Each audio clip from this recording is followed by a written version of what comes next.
the Tuesday, April 27, 2021 meeting of the Koochiching County Board of Commissioners. Would you please help me open this meeting with the Pledge of Allegiance. I pledge allegiance to the flag of the United States of America and to the republic for which it stands, one nation, under God, indivisible, with liberty and justice for all. Oh, Jenny, do you have a hard copy of the agenda? I sure do. Thanks, everybody. First up is to approve the proposed agenda with additions and/or deletions. We do have 2 additions. One being to approve a seasonal liquor license for the River Golf Course, and the second being to appoint 2 board members to the Joint Power ATV Board. And we'll put them items as number 6 and number 7 under financials, or after financials. Make a motion to accept that. Thank you, Commissioner Murray. I'll second such. Thank you, Commissioner Stein. Any comments on the additions or deletions? If not, I'll call the question. All those in favor? Aye. Aye. Opposed? Motion carries. Thank you. Next up, we have the COVID-19 update. And I apologize, I'm not online for that yet. But do we have anyone for that, to speak to that? I saw Kathy. Hi. Yep, I am here for the COVID update. Morning, Kathy. Good morning. Morning. We currently have 794 cases in our county, with 740 no longer needing isolation and 13 deaths. We have 5,284 people have started the vaccine series out of our population of 12,515. 3,917 have completed the vaccine series. So that is, we have 80% of the 65 plus population who have their vaccines, 50% of the 16 plus, and 42% of overall of our population is now completed the series, vaccine series. We delivered the highest number of doses in March, and that's dropped slightly for April as we get closer to meeting the needs of the people who want the vaccines. We are still continuing to do vaccine clinics here. We have been getting 100 doses a month. The last couple clinics we've had more difficulty filling them, so we can defer those doses and take a week off if we need to. They did suspend the requirement for us to get those vaccines out within 72 hours, which does help. However, they're still maintaining the 7-day metric that we have to have the doses out in 7 days. So we're still not able to get some doses and just hang on to them for people that come in, maybe not as part of a clinic. So we're hoping that's going to change so that we can have some vaccine on hand to meet the needs of those people. But overall, it's going really well, and I think that our county is getting close to the point where everyone who wants to have the vaccine is going to have it. Are there any questions? Yes, Commissioner Murray. Got a couple questions for you, Kathy. Hello. Hello. One thing is that those numbers include people like me and Wade who went to Badet? Yes. Badet, okay. Where no matter where you get the vaccine, part of your intake should have been asking where you reside, and so those numbers then are reflected in our counts. Great. Also, as far as I've seen some information about now it's open for everybody 18 and over, is that correct?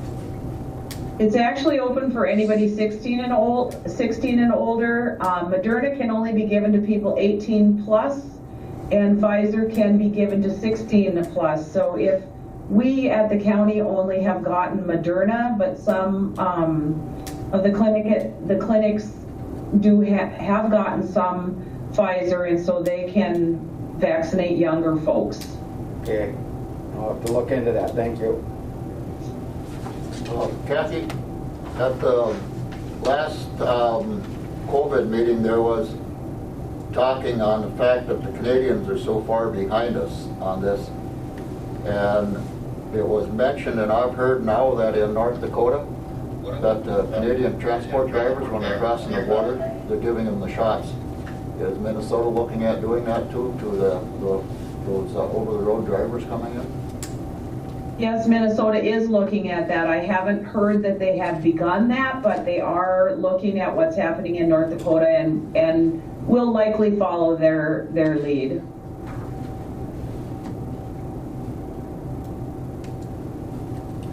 Anybody else have any questions for Kathy? Thank you, Are there Kathy. any other questions? Nope, thank you. Okay, thanks. Thank you, Kathy. You're welcome. Item 3 is to approve the minutes from the April 13th, 2021 regular meeting. There is a slight adjustment. Yep, Mr. Chair, there is a correction to the minutes on board motion. It's on page 2, 4-12. And that is in regard to the conditional use permit. It's actually in the fourth line in that board motion to operate a new, the board minutes say operate a new rock quarry and crushing operation. We're going to add operate a new maximum 28 acre in size rock quarry. So just that adjustment to the minutes, just for better clarification. Thank you. You need a motion? I'll move. Thank you, Commissioner Skoye. Second? Thank you, Commissioner Murray. Any comments on the minutes? Hearing none, I'll call the question. All those in favor? Aye. Aye. Opposed? Motion carries. Thank you. Next up, financial business. Mr. Chair, I will move paying the courthouse claims, the highway claims, and health and human service claims, A, B, and C. Thank you, Commissioner Edie. Second, Mr. Chair. Thank you, Commissioner Pavlik. Any comments on the claims? Hearing none, I'll call the question. All those in favor? Aye. Aye. Opposed? Motion carries. Thank you. Next up, to approve the warrant void. Mr. Chair, I'll move on the warrant void. Thank you, Commissioner Edie. I'll second. Thank you, Commissioner Murray. Any comments on the warrant void? Hearing none, I'll call the question. All those in favor? Aye. Aye. And opposed? And motion carries. Thank you. Next up, item E is to accept a donation, and I believe that is for some quilts, I think, right? Yep. Actually, that's down in highway business. This one is for the, from the Northeast Service Co-op. We get some wellness funds that they give us that we can use for employee wellness programs. My apologies. Thank you. I'll move on that, Mr. Chair. Thank you, Commissioner Pavlik. I'll second, Mr. Chair. Thank you, Commissioner Murray. 80. Thank you. We need some wellness. Certainly is appreciated. Thank you. Any comments on the donation? This very nice. Yes, thank you. Hearing none, I'll call the question. All those in favor? Aye. Aye. And opposed? And motion carries. Thank you for the donation. Next up is to approve drug court budget appropriation. I think there's some additional funds to be appropriated to them in the amount of $12,500, is that right? Which would be the same as we have done in previous Okay. years, so I'll move on that, Mr. Chairman. Thank you, Commissioner Pavlik. I'll second that. Thank you, Commissioner Skoye. Any comments or concerns on the appropriation? Mr. Chair? Yes, go ahead. Commissioner Edie. I saw also that Lake of the Woods had donated 25,000, right, for the year? That's correct. So yeah, it's only appropriate, I think, that, that we match it anyhow, so, yeah. Yes, and this kind of takes care of them for this time next year? That's correct. Their fiscal year runs on the state fiscal year, so that ends on June 30th. So that takes us through our fiscal year, which ends in December 30th, 2021, so 31st, I guess. Excellent.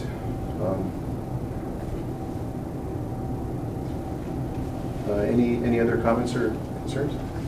Hearing none, I'll call the question. All those in favor? Aye. Aye. Opposed? And motion carries. Thank you. Next up is to approve the airport state grant agreement and adopt said resolution.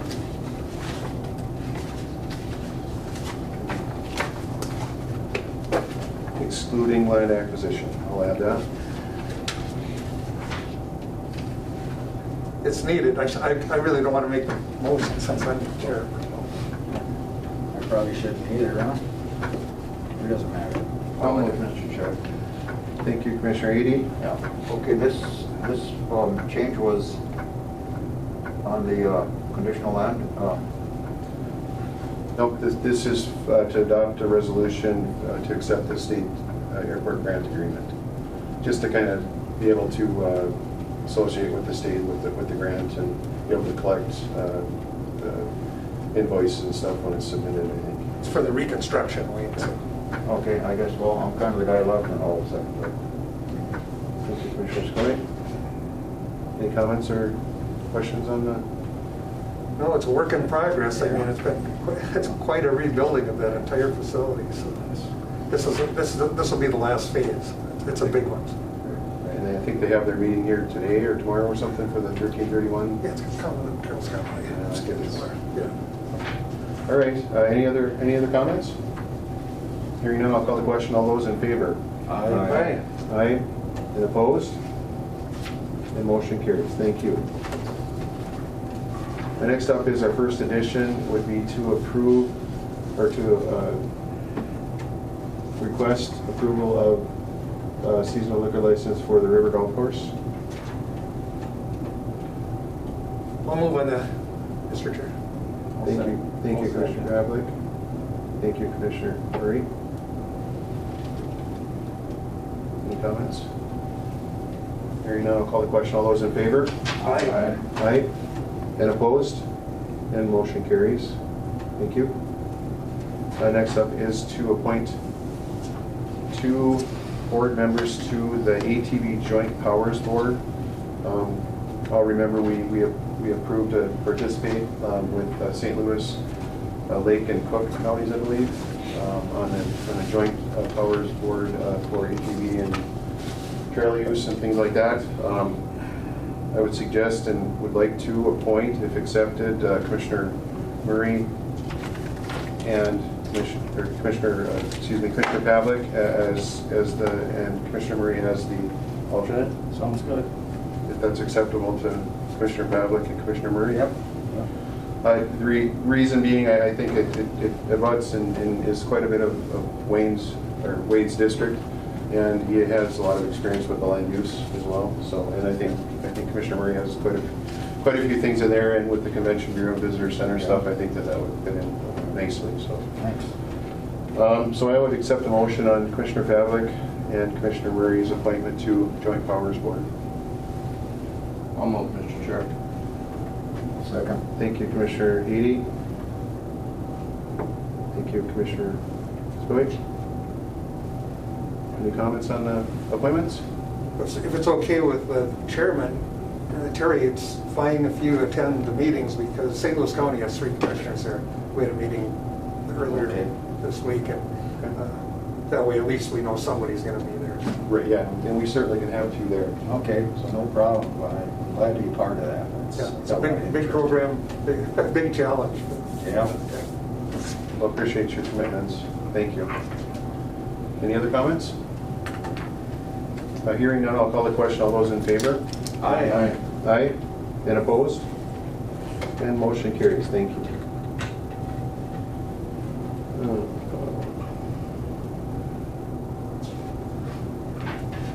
Next up is Health and Human Service business.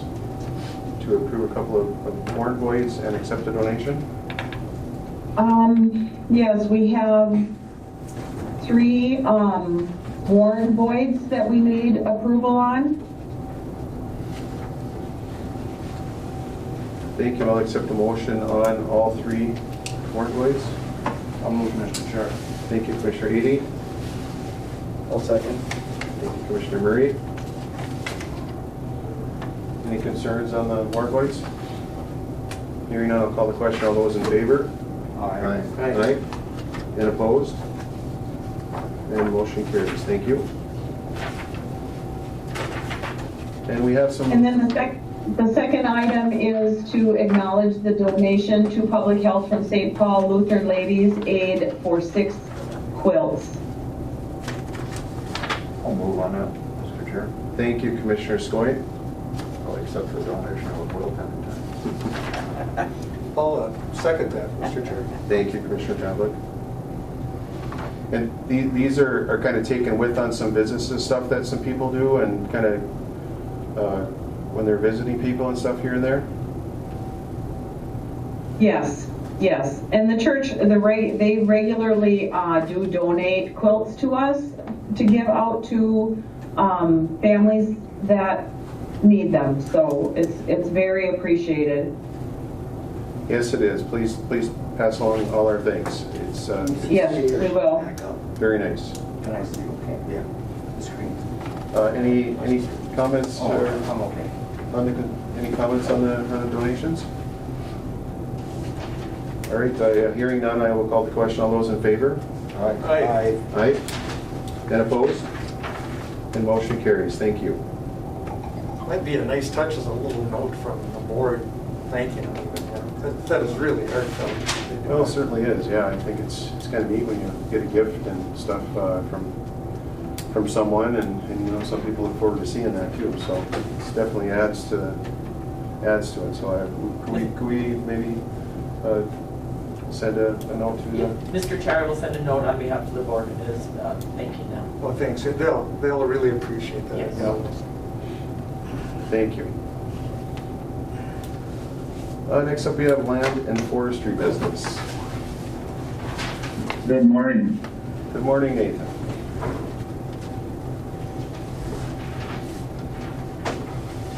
Just a question, Nathan. Can you hear us okay? I have to turn my volume up quite a bit on my speakers. Oh, okay. Can you hear me? We can hear you good. Yeah, very good. Okay. All right. So the first item that we have here today is we're seeking approval to contribute towards a cooperative plot-based forest inventory project with the DNR and a number of the other counties here in northern Minnesota. This is kind of a cutting-edge new approach to collecting forest inventory data. It's kind of 2 parts. The first part is to acquire high-density LiDAR, which is actually taking place as we speak. They started it last week. We contributed, if you remember, about $10,000 to that effort last year. Then kind of the next step of that is to kind of more or less ground truth that data. There's the DNR Resource Assessment Division has set up a grid system of on-the-ground plots, forest plots that need to be collected to basically ground truth and shore up that modeling that LiDAR data is going to give us. So that work will be done through DNR contractors. That if we contribute towards that, we're looking at collecting 131 plots on Cooch County managed land, and that'll take place over the course of this year and into next year as well. So we're estimating our contribution would be about $50,000, 131 plots. Need a motion? Yes. I'll move. Thank you, Commissioner Skoye. Second, Mr. Chairman. Thank you, Commissioner Pavlik. Nathan, are they going to find some interesting stuff out there with that LiDAR? I hear it's pretty unique and showing features. Yeah, it's pretty amazing what they can do, because it's so many more pulses per square meter than the current LiDAR data that we have. So I mean, it's not going to be we contributed 10,000 to that effort last year, and it's not a tool only we can utilize here in Land and Forestry, but I think some of the other county departments are going to have a use for that as well. Yeah. Just that raw LiDAR data. Great. Thank you. Sounds good. Thank you. Does that show bones under there too, Nathan? I don't know if it gets that detailed. Okay. Are you worried or what? Depends on how fresh the site is, David. We'll skip the Van Linn Road. Good idea.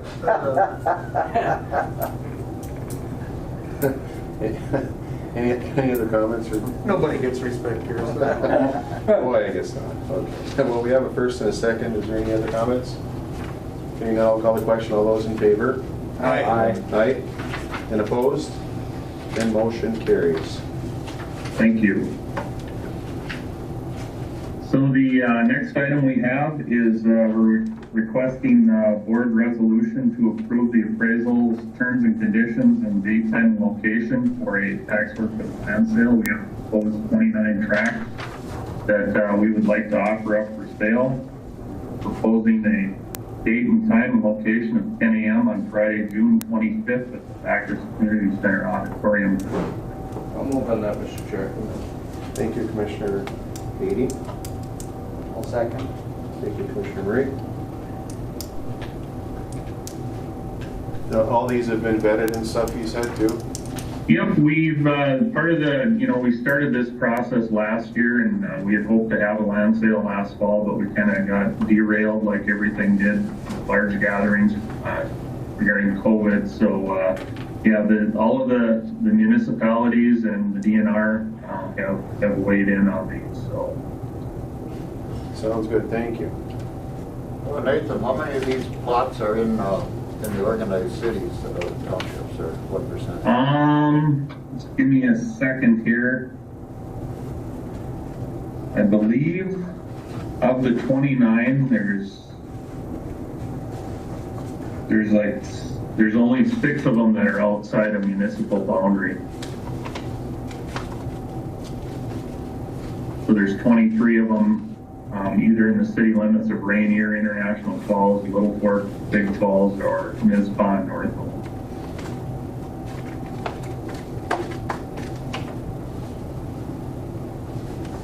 Any other comments for Nathan?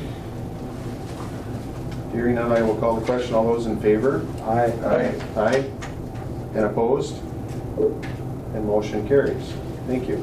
Mr. Thank Chairman, you. Yes, Commissioner I do Pavlik. have, Nathan, before you leave, or go on to the next item, when it comes to the information on these pieces of land, are you going to publish that in the paper or something so the public sees it? So we'll post it on our website. We have to put a notice in the paper. We won't put, basically the posting in the newspaper will indicate the date, time, and location, and where folks can come for more information on that. Obviously, that'll be posted on our website, and folks are free to come to our office window here, and we can give them more information as well. And then the other part of the process, actually part of the statute is any adjacent landowners, any of these parcels that we're offering up for sale, we have to notify adjacent landowners. So we'll send letters, and we have a mailing list that we've been compiling over the last few years of folks that come in from time to time that are interested in tax forfeited parcels. So we'll be sending that flyer out to those folks as well. Great, thank you. Thank you, Nathan. And now the results of the timber auction. Yep. So we had our first timber auction of the year on April 7th down in Big Falls, and we had a total of 25. I think we had 28 tracts on the auction. We sold 25 of them at the auction. 2 tracts sold next day following the auction over the counter, and we still have 1 tract that remains unsold. Prices, we saw prices overall go up about $4 on average from where they had been, and seems like the solid wood market, OSB and lumber price, with lumber prices where they're at, that seems to be what's driving some of that. I wouldn't want to build a new house right now. Boy, no. No.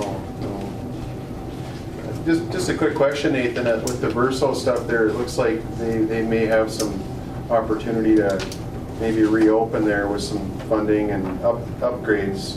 Would that kind of affect some of that market price a little bit, or? The Verso thing, they haven't came out and really said for sure, but reading between the lines and some research that I've done on the company that's looking at purchasing that plant, my read on it is, and I could be wrong, but my read is that'll be a recycled fiber mill, so they're going to make that bathroom tissue out of recycled fiber.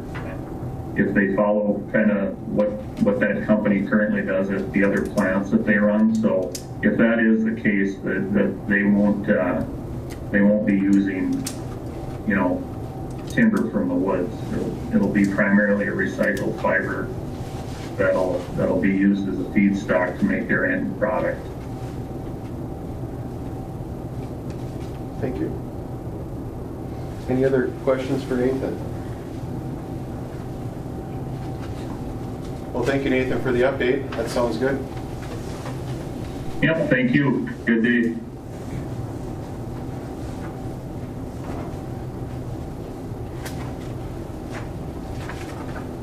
We are a little early for sheriff's business unless there is somebody available.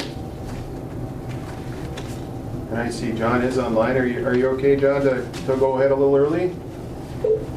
Yeah, I'm ready.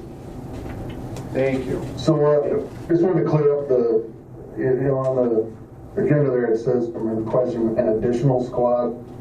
It's not an additional squad that we're requesting. So what happened was we had a couple, probably 2 months ago almost now, I ordered the 2 trucks that are kind of our normal replacements for the year, and we're still waiting for them. In the meantime, we had this pursuit here a couple weekends ago. 2 of our squads were damaged. 1 was totaled. The other one, they're going to fix it, but we still don't have that back yet. And the other part of the dilemma is that Dodge is on a ordering freeze right now, and we probably won't be able to order, best case scenario, we'd be able to order a truck possibly in July, which would mean I wouldn't even get it until October, November, somewhere in there. So it would put us down a spare squad for the whole summer, which would make things very difficult. So my request is to, I've already ran it by the Barnesville Dodge, to hold back one of the trade-ins, so we can have 3 squads for the summer, spares. I just worry that if we go with 2 spares all summer, which is of course our busiest time, and one of those squads goes down, and then we're down to 1, and the sheriff and I will be responding to calls in our personal vehicles probably. So it's going to take $14,000 to replace the value of the trade-in for number 8, which is the squad that I want to hold back.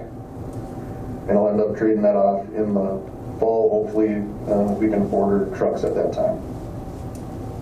So essentially my request is for $14,000 out of reserves to complete the transaction on the additional 2 squads that we are currently waiting on.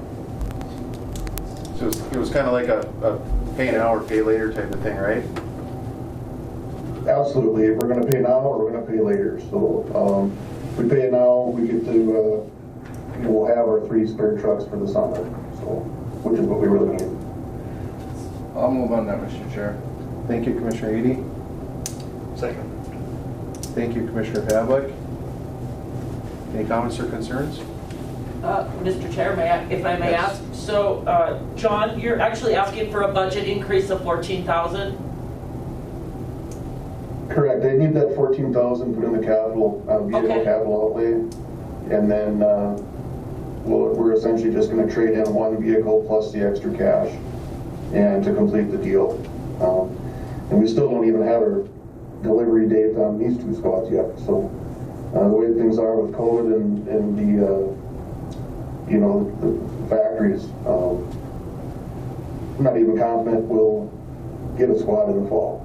We'll see what happens. But Okay, so just for clarification purposes, so the board motion is to approve a budget adjustment of $14,000, and we've got project contingency funds from administration that can be used for that, and then we'll just kind of wait to see what happens this fall if those purchases go through and you're able to trade in at that time. But for right now, Correct. that's what you're asking for is budget adjustment and contingency funds. yes. Okay, In other words, we can say whatever we want, but Jenny is the one who makes the decision. We got to stay above water, so that's great, Jen. You okay with the clarification on the motion? No. Yep. And second? okay, super. Any other comments? Hearing none, I'll call the question. All those in favor? Aye. Aye. And opposed? And motion carries. Thank you, John.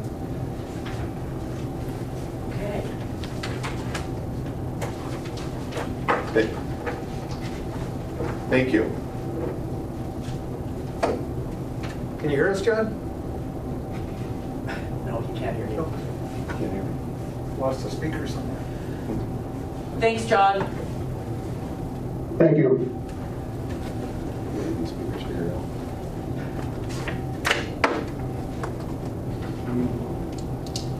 Well, it looks like we're pretty well right on time. If we want to jump right into the jail facility study presentation, we can get into that if everybody's ready to go. Yes, and Mr. Chair, if I may, you all have that. He's going to share his PowerPoint, but you all have a hard copy of the PowerPoint as well. It looks like this. Yeah. And I saw Tom Weber was on the line. So, Tom, we're ready for you if you're ready. And you can share your screen. Okay, thank you. Good morning, everyone. I appreciate your time and the opportunity to present to you today.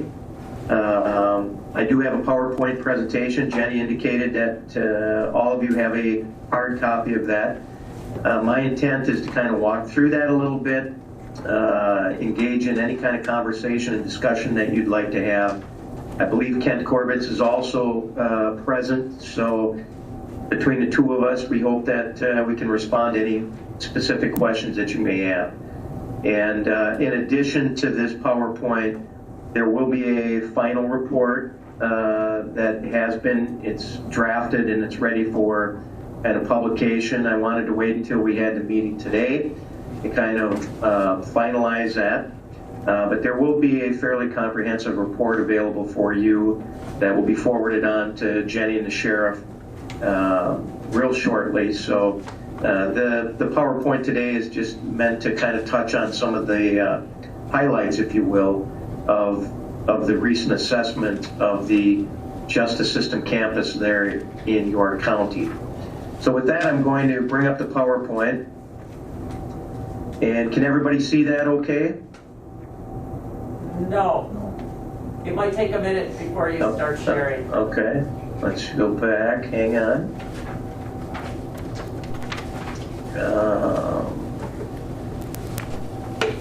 There we go, how about now? Yes. Yep.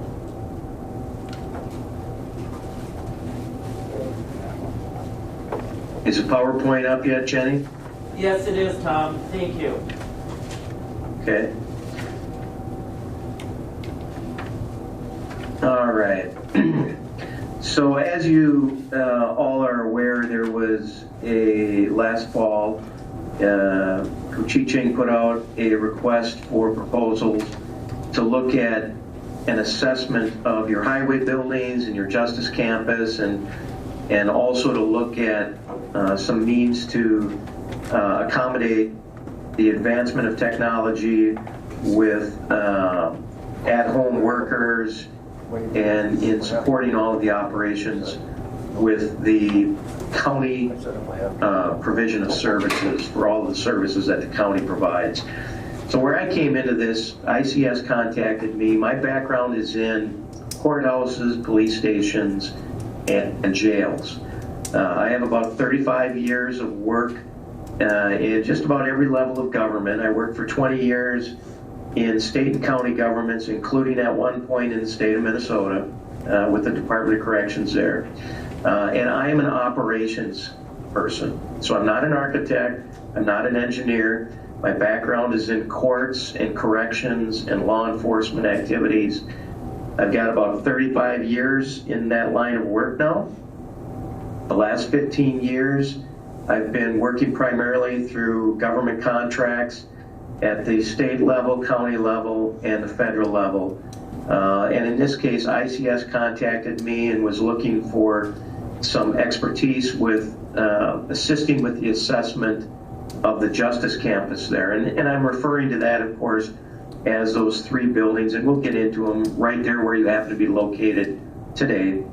And I come into this to look at it from how is it functioning, how is it operating, what are the activities that are performed there, and then how does that translate into space use, space needs, and space planning. So for our agenda today, I've kind of given an introduction of myself. I am going to acknowledge a lot of the efforts that everybody's put in to help with this project. I'll talk about the scope of work, how it started, what the methodology was for me to work through this over the last approximate 4 months, offer up some findings and observations, and then offer up again some recommendations for next steps for you. So again, I mentioned that Kent from ICS is there. Kevin Wormuth was also on site with me. He walked through the buildings. Kevin works for ICS as well.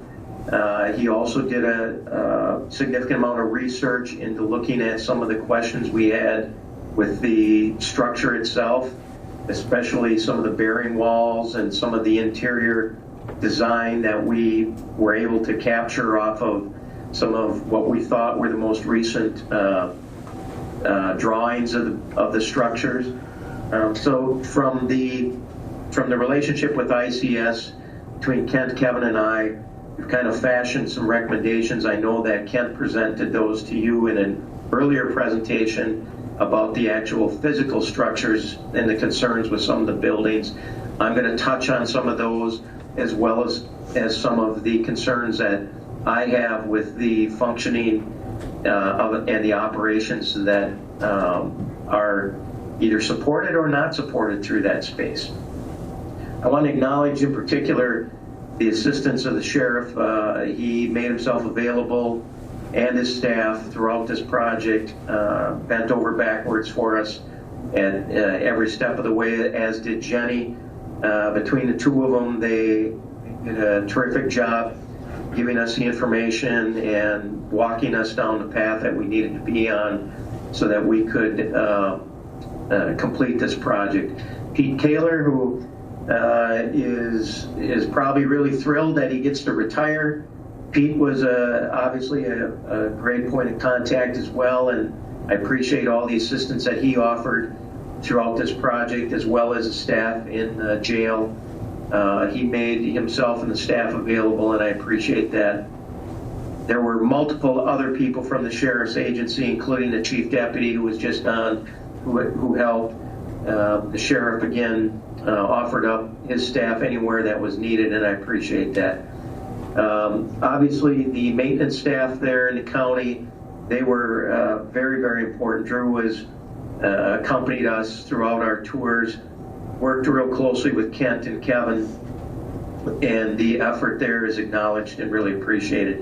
And again, I was looking at the entire justice system operation, so that involves representatives from city law enforcement, county offices, state offices, Arrowhead Regional Corrections, private service providers. I interviewed representatives from lots of different offices, the judge's office, county attorney, the defense bar, court administration.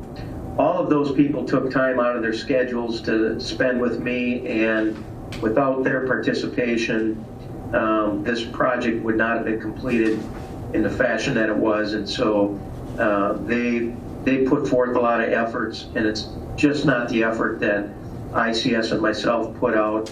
This has really been a team effort, and we appreciate that. And again, your participation as county board commissioners, I certainly appreciate the time and effort and energy that all of you are putting into looking at this very crucial issue for your county as you move ahead. So the mission on this project from in a nutshell, and what was captured from the request for proposal was simply a statement like this. And it said, review of the county jail, joint city and county law enforcement center, and courtroom, providing general guidance to the county for future long-term considerations. So what does that mean in terms of how I approach the work? And I'm offering up this slide to you because this is what I call the roadmap that I follow when I am looking at doing any kind of correction or court program or facility development.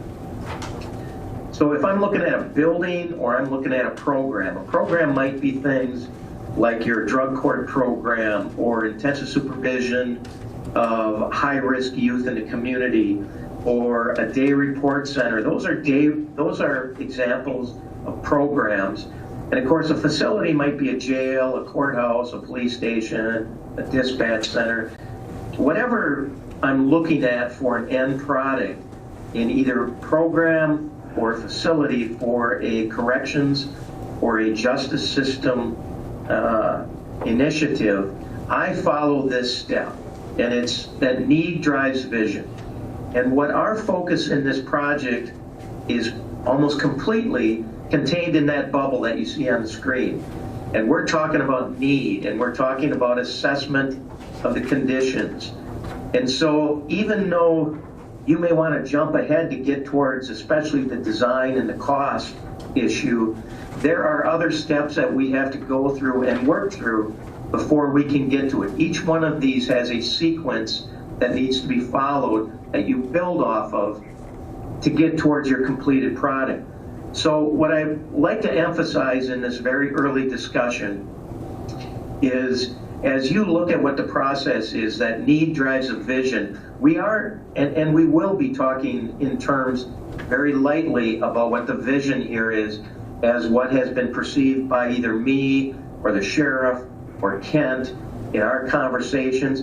We have not dug in deeply to this whole, what can this be? That's what a vision is. A vision tells you what's the future, what are the options, what do we want this to look like down the road. We've touched on it, we haven't dug into this deep, the vision has not been developed, and we have been pretty much quarantined, if you will, in this first bubble of looking at need. But as this builds, the next step that I will be recommending to you is that you follow this process. You work on the vision, you start to look at policy. Policy drives operations. Operations is evident in what your procedures and your practices are. Practices, procedures drive design. Design drives your costs, and your costs are in two areas when you're looking at program and facilities. It is what's your capital investment for space or facilities. whatever's going to support your programs, your offices, your agencies. What's the capital cost for that? Now, those costs are hard, they're known, they're easy to identify. The more difficult piece for all of you is when you're looking at a building or a space that's expected to provide support for 10 or 20 or 30 years, what are the long-term operating costs that are associated with that structure? Those are the things that become evident as you work through this process. And then when you get a design and you move towards construction, you go into that last bubble and you're going to get your completed product. And I say product because, again, it can be a program or it can be a facility or a specific space.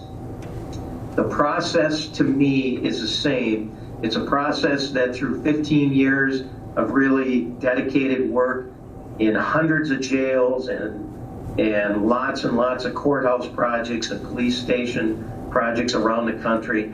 It's what I try to follow in a very simple fashion so that I get to that end product with my client.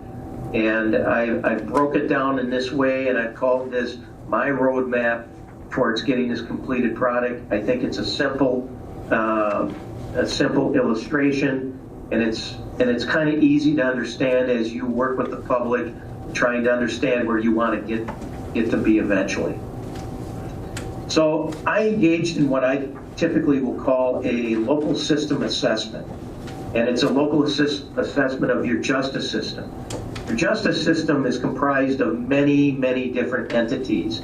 The jail is just one of which is a partner in that justice system. You've got law enforcement, the county attorney, you've got district court, you've got the county or the district court itself, the judges, the prosecutors, defense attorneys, probation, law enforcement, you have diversion programs, you have service providers for the mentally ill, for the substance abuse issues. All of those are different parts of your justice system. And your jail is one resource for the outcomes of your justice system process. Now, why it gets so much attention is it doesn't matter where I go, your jail is going to be your most expensive resource for your justice system in terms of capital investment and in terms of operating costs. Operating costs include staffing costs. Jails are very labor intensive. It is a common belief, and it's my belief, that over the life of your jail, your capital investment up front is only going to represent somewhere between 15 and 20% of the total cost of that jail over the life of the jail. About 80% of your costs are going to be operating costs, and that includes staffing. So if you've got a jail that's going to last you 30 years, your capital cost is probably, your capital investment up front is only a small percentage of the total cost of that over the life of the jail. It's very important to realize that, because as you get into design, every post that's a 24/7 post equals somewhere between 5 and 5.5 positions. That's people. And if every one of those has a cost of somewhere around 75 or 80,000 positions for a full-time equivalent between wages, benefits, things like that, clothing, all of the other things that's attached with training, hiring process. Each 24/7 post that you have in most places runs between $400,000 and $500,000 a year. So it's really, really important when you get into design and discussions about design, in conversations about how do you manage your roles and your responsibility and the location of posts, the location of staff. Because if you create one additional post in your jail, you're adding up to $500,000 of operating costs every year. So when I look at what are the functions, what are the activities, what are the roles and responsibilities, I look not only at the jail and the jail staff, but I look at who's contributing to that jail. You know, obviously law enforcement makes arrests, they contribute, the courts sentence people, the county attorney makes recommendations about holding people in custody pending trial or disposition. All of these are really important things to look at. So as part of the system assessment, I prepare a request for information to the county or state officials that are representatives in that justice system. We look at that information and that data prepared by the officials. That data typically gets presented in terms of average daily populations, length of stay, number of bookings, total jail bed days consumed, classification of inmates coming in. It looks at the severity of the offenses.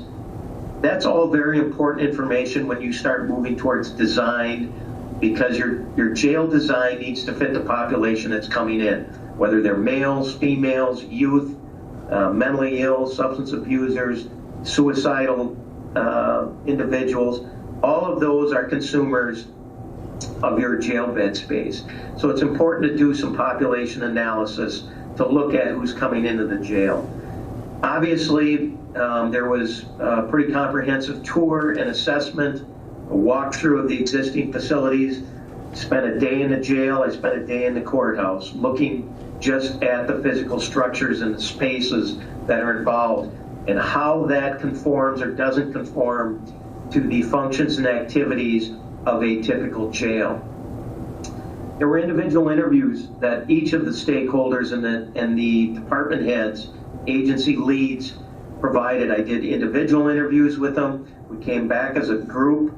We debriefed as a group. I presented some of my findings and recommendations to them so that they could look at how do they function as a system and how might they want to consider functioning in the future in terms of planners and managers for their justice system operation. They can't build the buildings. That's left to other decision makers.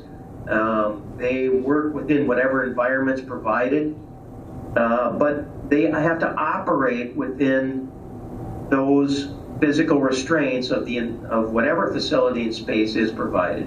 So their input is really key. I looked at some of the processes that are there, the procedures, the operations, and again, where might there be some opportunities in the future to improve efficiencies in process and procedures, because ultimately, the more efficiencies that you bring to your justice system, the quicker people are going to be processed in and out of court, and the less number of jail beds you're going to need. When you have a high population in your jail of unsentenced individuals, it all comes back to how quickly are those people processed through the courts and through the justice system so that disposition is arrived at and that they are either processed in or out of the jail or prison system in a quicker fashion. Jails are driven by, the average population in a jail is driven by two things. And it's how many are coming in, which is your bookings, and how long do they stay, which is the lengths of stay. Those two equal your average daily population. And if you can reduce the number of people coming in, or you can reduce their length of stay, you're going to reduce the average daily population, which cuts costs for you. And it reduces the number of jail beds you need to plan for in your building. So those are very important things that can only be managed by the justice system principles. They can't be managed by the county board. They got to be managed by the people that are working in the justice system. And as they understand it or come to understand it, they can be very active in planning and managing the number of bookings and the length of stay and how they process people through their system. So they are critical partners in this conversation. So this brings us to this whole reviewing the need for system-wide analysis. Until you really understand how the system works as a system, every entity is going to continue to operate maybe in a silo. They know that, for instance, they contribute and they impact everything that follows along the way, but in many jurisdictions they feel helpless to engage in system-wide management. My objective in coming into this is to try to educate the principals in the justice system and let them know they do have the power and the ability to be really proactive in establishing the process and the outcomes. And how they get to that is a process that typically comes hand in glove with facilities planning. So this is a really opportune time for all of you there to look at how you want to move towards the future in operations and in space planning. Obviously, part of this process was to present and discuss information about the current jail use and the ability to continue its use in the future. That's kind of the discussion we're having today. And then lastly, my role is to report out a written document, observation, findings, and recommendations. As I indicated, that report's ready for publication, and that will be following up this presentation today. So some of the objectives that I have when I enter into a project like this is to assess if the existing jail and court facilities and the site is adequate to meet both current and future needs of Koochiching County justice system. And then evaluate the appropriateness of inmate housing for all classifications and mental health, medical, and special needs. For those of you who don't work in jails every day, I've got to tell you, in the last 20 years, there's been a couple of significant changes to the jail population everywhere in the country. And it's the number of mental health cases that are being processed into the jail. It's the severity of the medical issues that inmates are presenting in the jail. Much of that is attributed to unhealthy lifestyles, such as substance abuse, addictions, the damages that those chemicals put into their body, dialysis, kidney disorders, diabetes, skin disorders, dental issues, heart conditions. These have escalated over the last 20 years in ways that the jail, when they're holding those people in their commitment, ends up having responsibilities for, and it's a burden and it's a cost, and it becomes much more difficult when your facility and your programs there are not equipped to deal with the kinds of inmates that are coming in. Another population that's not specifically mentioned in my bullet point, but has escalated greatly in the last 10 to 15 years, has been the female population in jails. And they bring a whole different area of issues. They tend to have higher emotional and mental health needs. They have higher physical needs as well.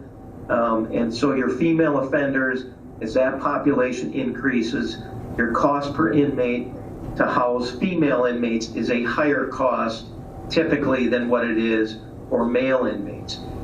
Your experiences in your county is consistent with what's happening nationwide. You're having more mental health cases, medical issues, special needs, especially for female populations. Oops, excuse me. So I look at the impact of the current design on the functionality of the operations, jail and courts. They go hand in glove. Everybody that's in jail is going to be working through that court process or has recently worked through it. So it's important to find out what's the relationship between the jail and the court. How are those two particular programs and facilities interlinked and functioning together, and what needs to happen to make that a safer, more secure, and more efficient process. So we also, and I mentioned this, consider the impact of design and duties on staffing, and in particular, posts, roles, responsibilities. Those are things that come into operations and obviously facility design. I mentioned one of the things I really get hung up on, for a while there, I was also doing safety and security assessments, pretty comprehensive assessments on courts, courthouses, through Marshal Service. I know that you have recently, in your community, had the benefit of undergoing an audit, which did provide for some improved security in your facilities.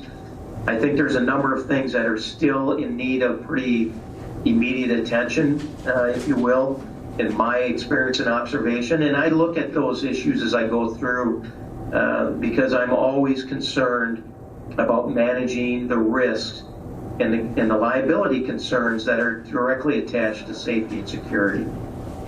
So I also, again, when I'm looking at this as an objective, I explore the means to bring about expanded offender programs. These are what I call residential, which is typically referred to as the jail, but it could be a substance abuse program, a mental health program. It could be in a community, it could be in a county facility, it could be in a jail.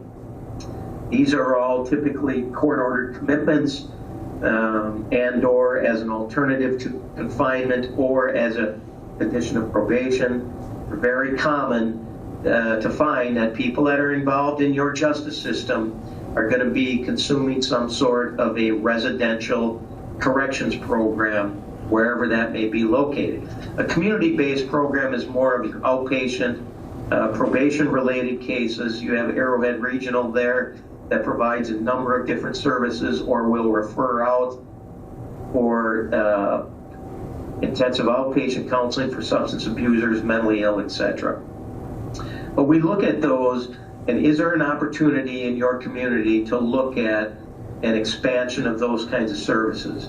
I believe that when you have offenders and/or victims in your community and they're engaged in your justice system, you have an obligation to try to serve them in programming options that's either going to repair them if they're a victim or support their reintegration to the community if they're an offender, and try to engage and offer up some opportunities to rehabilitate the offenders while you are providing for the public safety measures that are needed in your community.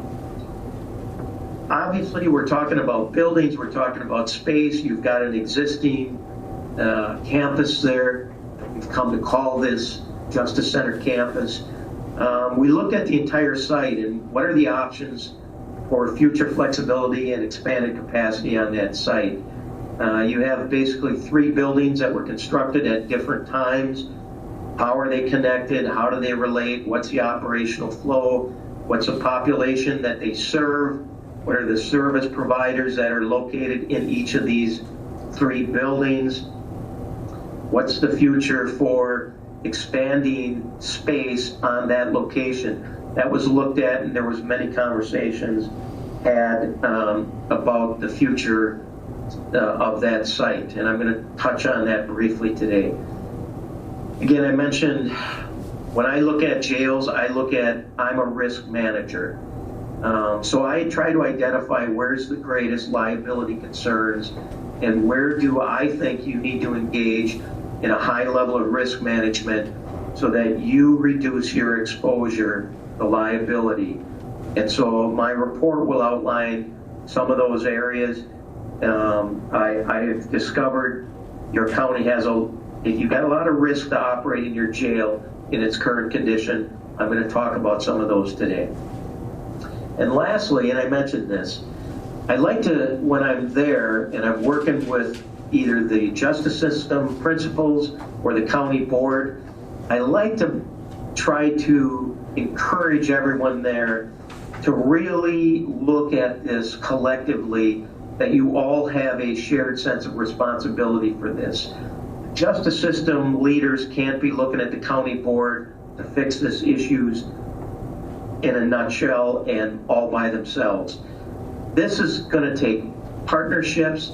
This is going to take a lot of work on a lot of different individuals' part, and you all have the same level of responsibility in this. You have different responsibilities in that the county board is ultimately going to decide where the investment lies, what are the improvements that are needed, and what can you fund and pay for.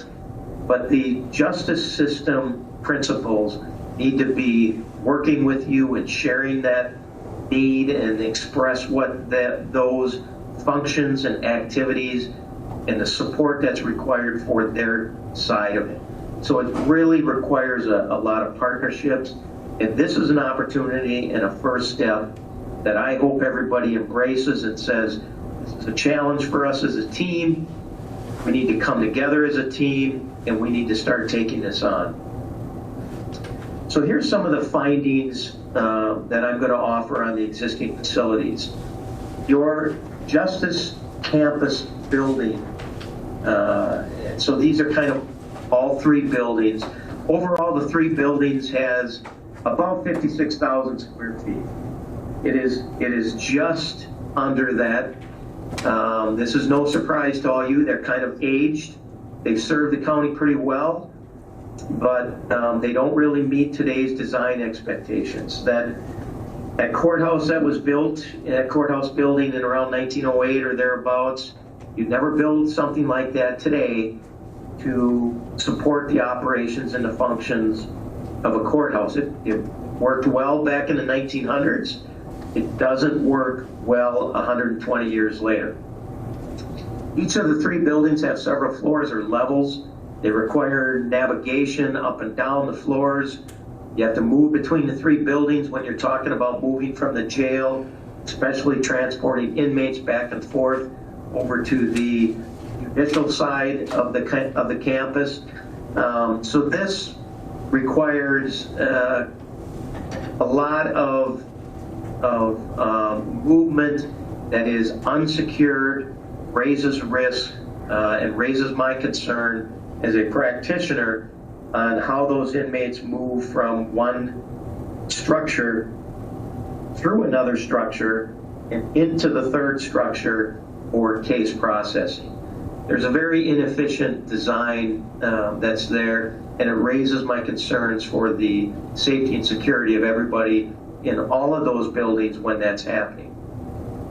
So it's what I call an unsecured campus. I know that you've got some doors locked, you've got some door control mechanisms in place. I know that there's a screening process to get into the courtroom, but in general, the entire campus is unsecured in that you don't have a single point of entry that is staffed and screened. There's, in my opinion, a tremendous and a high risk for destructive acts to occur if somebody wanted to in any of those three buildings, because I consider your environment to be unsecured in its current design and its current policies by having that many accesses that people can enter, and in having the lack of a centralized point that's staffed with screening officers, that everybody that's coming into the building is required to go through, whether you are a visitor, you're coming in for a document, you're a judge, you're a county attorney, you're a probation officer. It doesn't matter to me. My opinion is that you have to have a controlled access point that all visitors and users and people coming into that building should be processed through. Despite the factors of age and design, the buildings by appearance, they're in really pretty good condition. They're well maintained, they're clean. Maintenance staff does a great job trying to keep up on this stuff. And you know, that's the hard part, and that's kind of the other side of the two-edged sword when you're looking at trying to say you're in need of some facility upgrades. The public looks at it, they say these buildings still look pretty good. They do look pretty good, but they don't function very well. And so it's important to differentiate between how they look and how they function. And we are talking about functional problems here. So the lack of available space as a whole is a problem there. The flow in those buildings seems disorganized. As an example, you look at the way the probation officers are set up. There's not enough space in one centralized area that their offices are together. So they're across the hall. They've got administrative assistants in one area. They have some records in another area. They have the agents are in another part. There's a lot of confusion for the people that are coming in for those services, which is a fairly frequent thing when it's not a COVID time. Probationers are a high population of users of that space, and typically they would be coming into that courthouse and in those offices a lot more frequently than what they are now. But there's a lot of disorganization to the way that office is laid out. There are other offices that have space crunches where their storage, their file cabinets are located in closets or in some cases hallways. Copy centers, hallways have become copy centers. I'm not telling you anything you haven't seen and that you don't know yourself, but ideally, you're going to have a little better organization, you're going to have more space, you're going to have operational functions condensed and centralized for their specific functions and activities, and there are going to be adjacencies to other offices that help support their function. As an example, court administration should be close to the courts. The judge's office should be close to the courts. They are, and they need to be. And as you plan for how your building flows and how it operates, whether that's one building, two buildings, three buildings, you look at how people come in and use a building, where they're likely to go, how individuals that are involved in the courts have to process through, which offices they're going to be involved with, and you try to make a natural flow to make the building more efficient and to locate those offices in areas where the public has better access to them, that are safer, more secure for the staff and the users of all those services.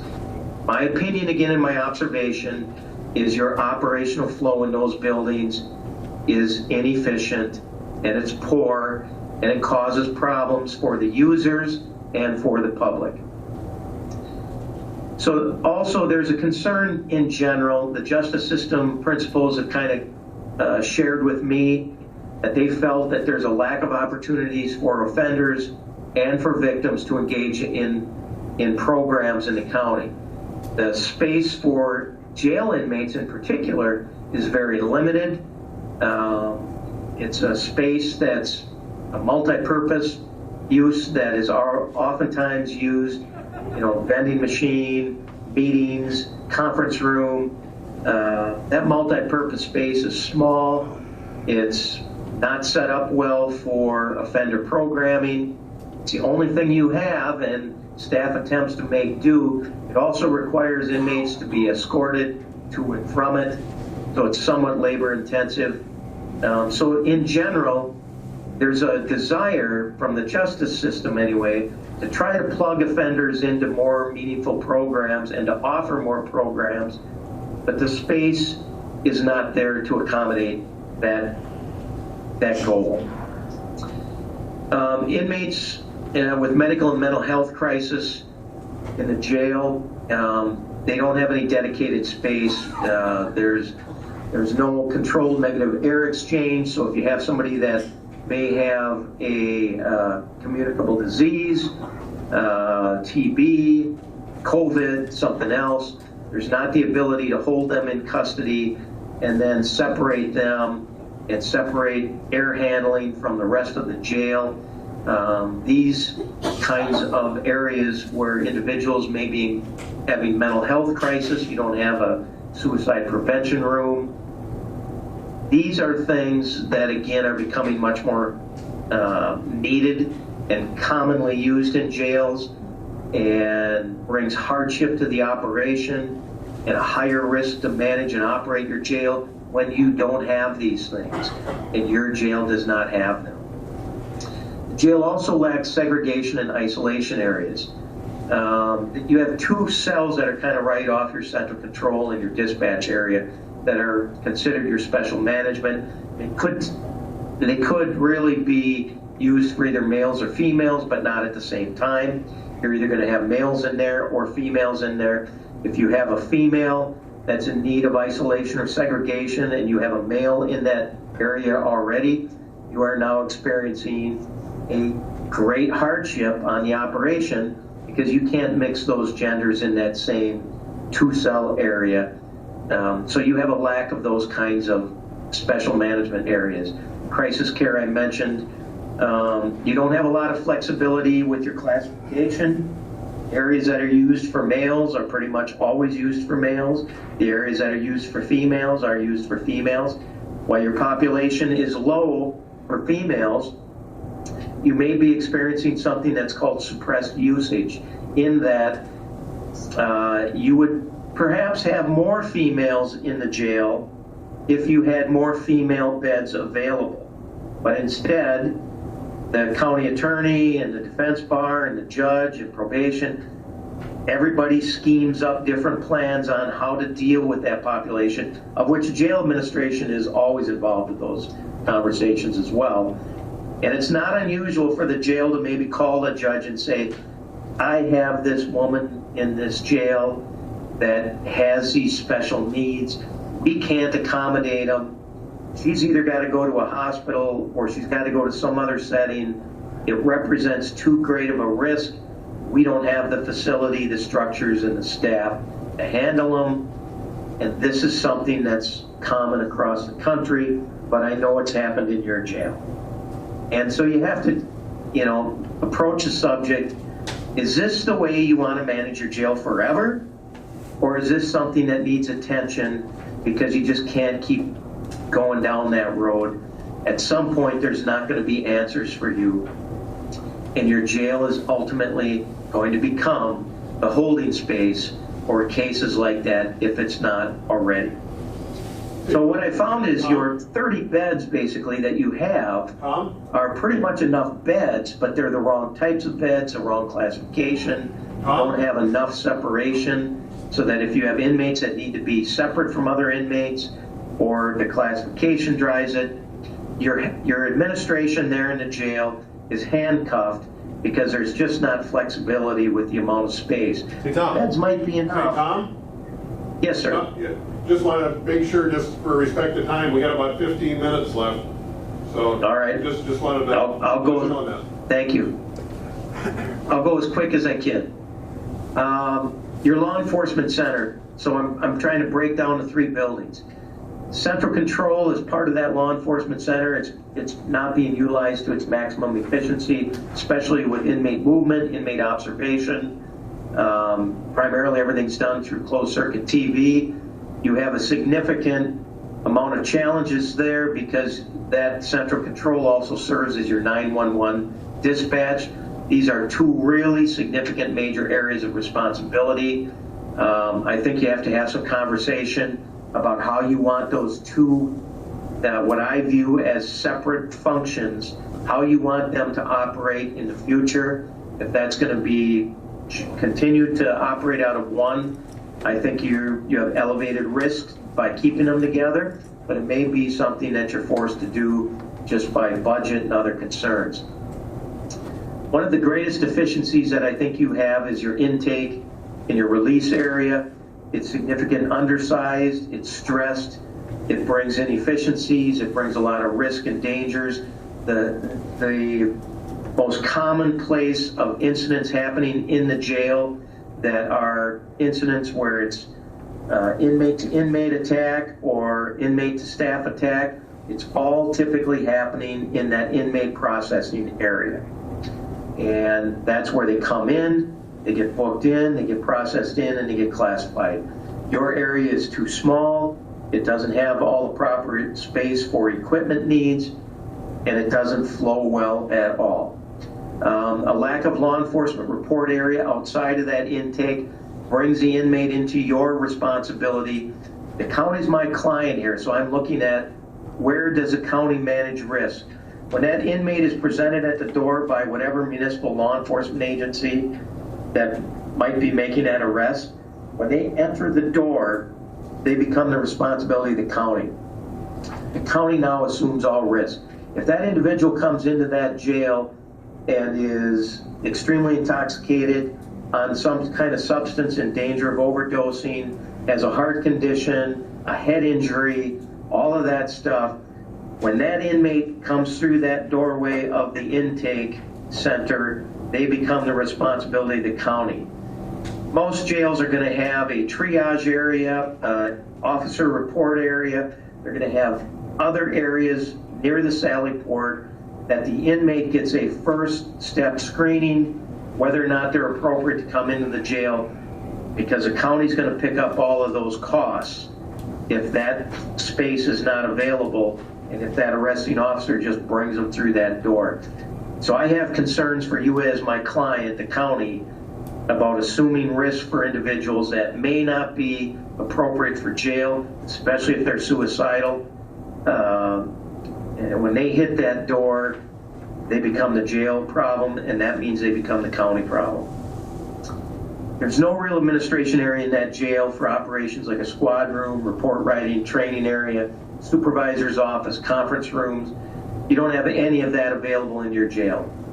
The sheriff administration area, which I'm going to talk about more specifically, is not adequate for the current daily operational demands of law enforcement, and neither is the jail. So when we look at it, is it appropriate for the future? The answer is obviously no. It can't handle the current demands. Specifically for the jail, your sight lines are compromised, and that's a design issue. In particular, the only federal law that really comes into play with how jails are designed and how they operate is a federal law that came in about 10 years ago. It's called the Prison Rape Elimination Act. You are, as a jail or a correctional setting, you're required to comply with the federal law that is commonly known as PREA. Your design directly impacts your ability to comply with PREA, and you have a difficulty with complying with PREA because of your linear design in the jail. It makes your process more labor intensive. It requires staff to go back into every jail cell on 30-minute checks or whatever it might be. And when you're 30 minutes in between, you've got a lot of opportunity for things to happen that are potentially negative and have consequences to them. Your building is functioning at what we call an operational capacity. Your jail has a design capacity of about 30, and you have an operational capacity of about 24. Operational capacities are set by Department of Corrections, and routinely they are at about 80 to 85% of your design capacity.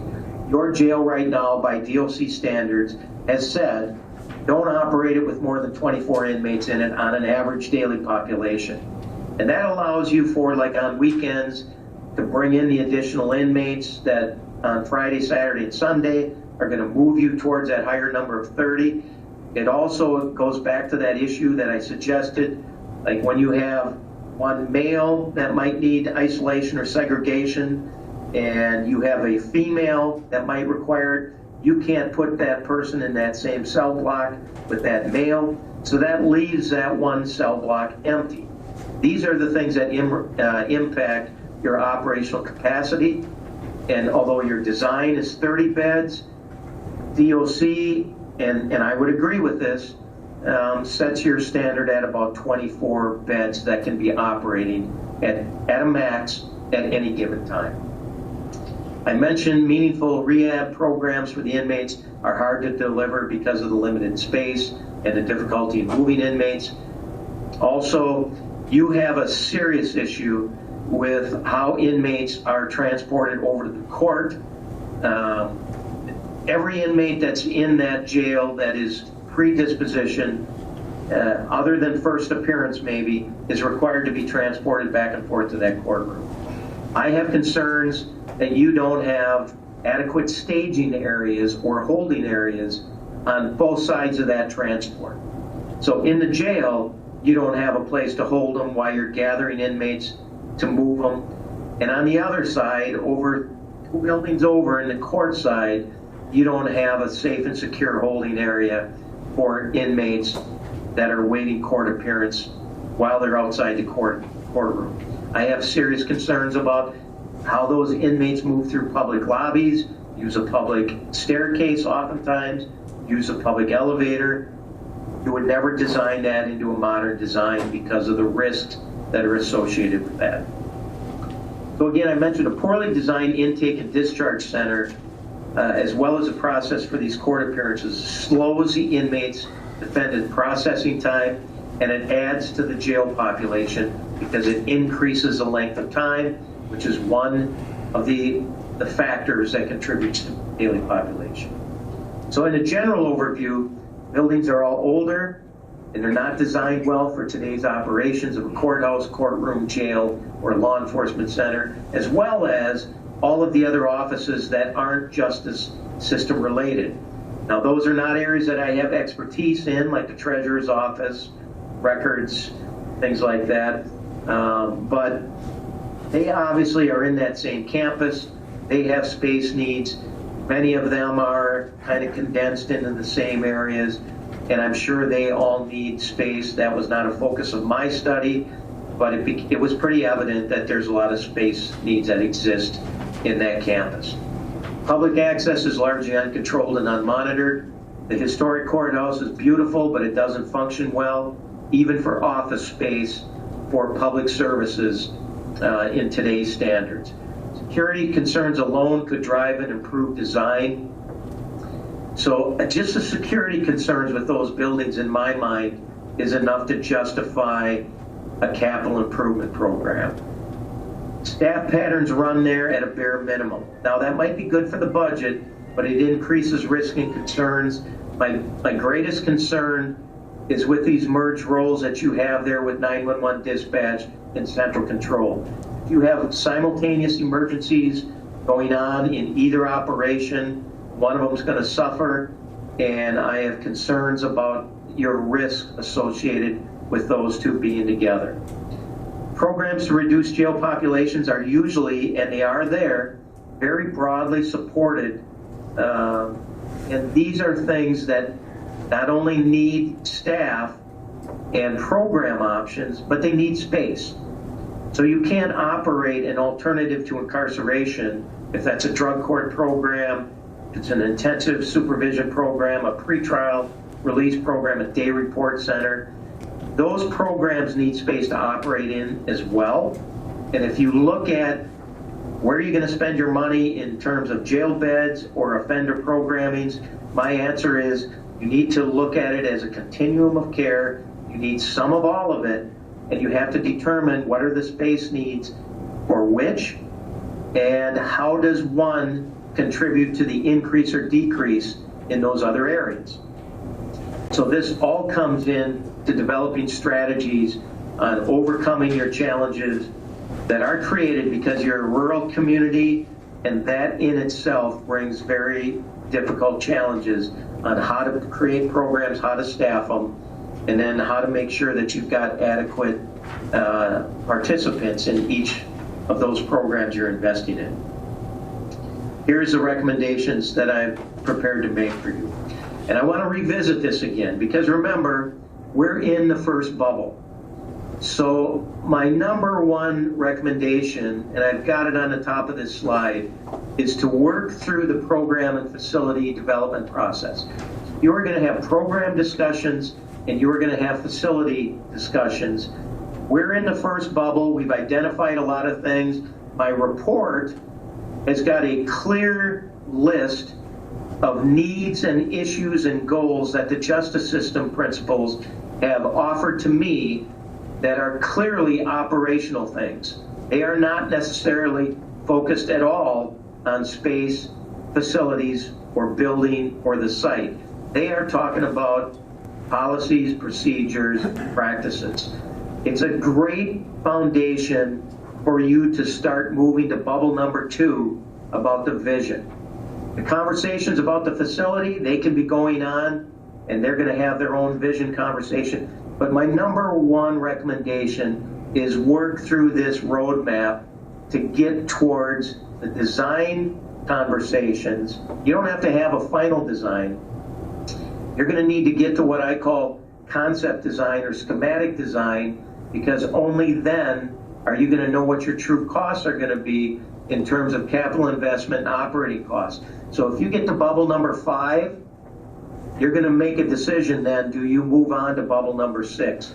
So my number one recommendation, work through this process, get to bubble number 5, get through it, and you will be feeling much more comfortable with your decision making because you will be well informed.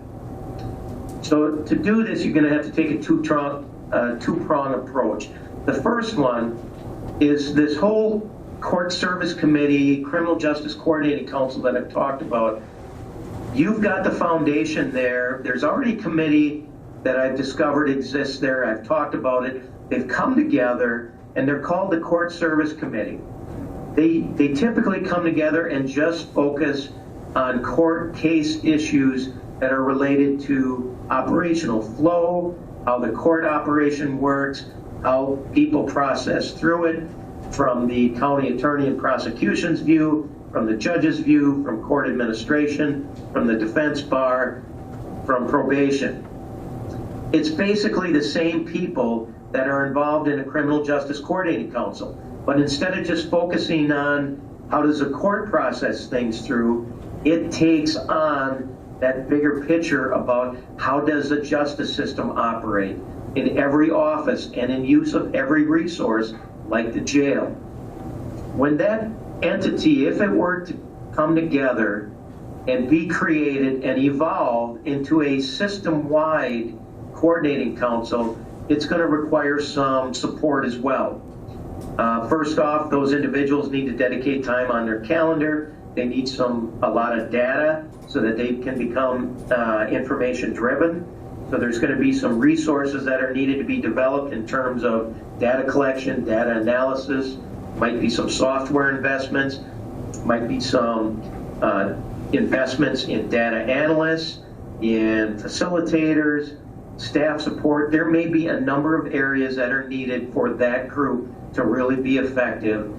And if you're going to commit to this, you have to understand there's going to be some cost with that whole planning and management piece that involves these different actors and principles from the justice system. The second piece of this is to complete this comprehensive master plan. And it's with an eye towards replacing the jail and then adaptively reusing these other spaces on your campus to meet general space needs. I'm going to talk about first the Criminal Justice Coordinating Council. If you were to create this and support this, it would help in the planning for the addition, the expansion, or the replacement of the Koochiching County Jail and Courthouse, and it would help address these future space needs. Planning and implementing strategies to improve overall security of the courthouse and jail campus is only going to be known when you get those individuals who use it every day, you get them involved in the process, because you can set up the best security in the world, and if it's not followed by policy or procedure, it means nothing. They need to be engaged in this from the very early discussions on how are you going to enhance security of that campus. Planning to bring about these improved efficiencies in the entire court caseload processing. I mentioned that. You shorten the time up, the disposition on cases, you're shortening the average daily population, you're reducing that number, and you're shortening the length of stay of individuals in jail, and it's a cost savings measure as well. Bring about the enhanced or expanded use of technology. Part of the problem you have there is those buildings were not set up to be expanding the use of technology. You've got hard walls, concrete, you've got difficulty in running even CAD wires or cabling or new circuits and conduits, and you've got a lot of challenges with that in just trying to bring more technology into use, as well as the cost of technology. So evaluating technology costs, thankfully, has been coming down in that area in almost every regard. And how are you going to use technology to deliver the services? Looking at alternatives to incarceration, I mentioned this, expanding rehabilitation programs for both victims and offenders, looking at the needs and risks to youth in their community, investing in prevention and intervention programs. The CJCC should be looking at that. If you can engage in prevention and intervention programs for youth, you have a greater chance of keeping them out of the system as adults. If they're coming in and just moving through the juvenile system and graduating and getting them plugged into the adult system, then you've got a failed juvenile system. CJCC has got to look at this thing collectively and look at what systems and what programs and services are there for the youth so that you don't become an overburdened adult system. Creating this systems analysis approach is going to mean that all of these principles from the CJCC have to be on equal ground. The judge isn't expected to be the leader of this. The judge is expected to maybe be the chair of the group, but everybody's got an equal say. Everybody's got shared responsibility. Collect the data, to examine the data, to evaluate it, bring about findings and observations, and to do this objectively and based on facts. This is a first step in being an information-driven body. It is a way that the CJCC becomes most useful for the county board. And then, lastly, they become active planners and managers of all of these justice system resources. Here's the second part of that two-prong approach. This is where I think you as a county board comes into play, because I'm recommending you complete a comprehensive master plan. It's going to take some money to do that. Here's what a master plan includes. You have to look at what are the needs for the public and how do they utilize those public buildings, including how do you control access and ensure access to them? What are the American with Disability Act standards that you have to consider? What are the parking, the access points, expanded or included services in this campus? Is everything that's there going to stay in that campus, or might there be other things added to that campus if additional space were available, or if some space were vacated? I think one of the things, and I've mentioned this, you have to look at in this continuum of care that I talked about in community-based, non-residential, non-secure programs for victims and offenders. You don't offer a lot of those right now in the county. One of the problems you have is recruiting program providers. One of the problems for program providers is they need to be able to afford to provide the program. What's one of the greatest costs for a program and for a service agency? It's space. But could the county accommodate program providers' needs by creating some conference rooms, some multi-purpose areas that program providers might be able to utilize when they're there working with offenders or victims or public in general, and so that you can reduce costs and maybe recruit additional program providers in at a much lesser cost? Is that a possibility? I think that comes in your conversation with master planning, because one of your greatest challenges there in a rural setting is recruiting and retaining certified and qualified program providers for your offenders, for your youth, and for your victims of crime. The next thing is plan for maximizing the ability to adaptively reuse or reorganize existing office space. I'm recommending you continue to use that campus that you have there, but look at how can spaces be reorganized and reused to make that flow a lot more organized, more efficient, more safe, more secure. This can be done, I think, only after you engage in a master plan, because a critical piece of master planning is to complete what's commonly known as an architectural space program. That's where you'll have architects or engineers or other planners come in, and they work with the department heads, and they define what the current and future space needs are so that square footages can be determined for that function and activity of that office and that provider. I think you've got, between the three buildings, you've got a lot of space there, but I think your jail is complicating the discussion because you're trying to figure out what are you going to do with the jail. That brings me to point number 4. I think you need to replace that jail with a new facility. I've looked at your jail. I don't know that there's a reasonable and a cost-effective and an affordable way for you to modify that jail that's going to give you enough space to change the housing, to change the intake, your whole Sally Port process. I don't think you need a lot more beds than what you got now. I think you need some specialized beds that you don't have now. But you're talking about a really small jail here to meet probably your 10-year needs. But your current jail is not a good candidate for remodeling. And you don't have enough square footage there, for one thing.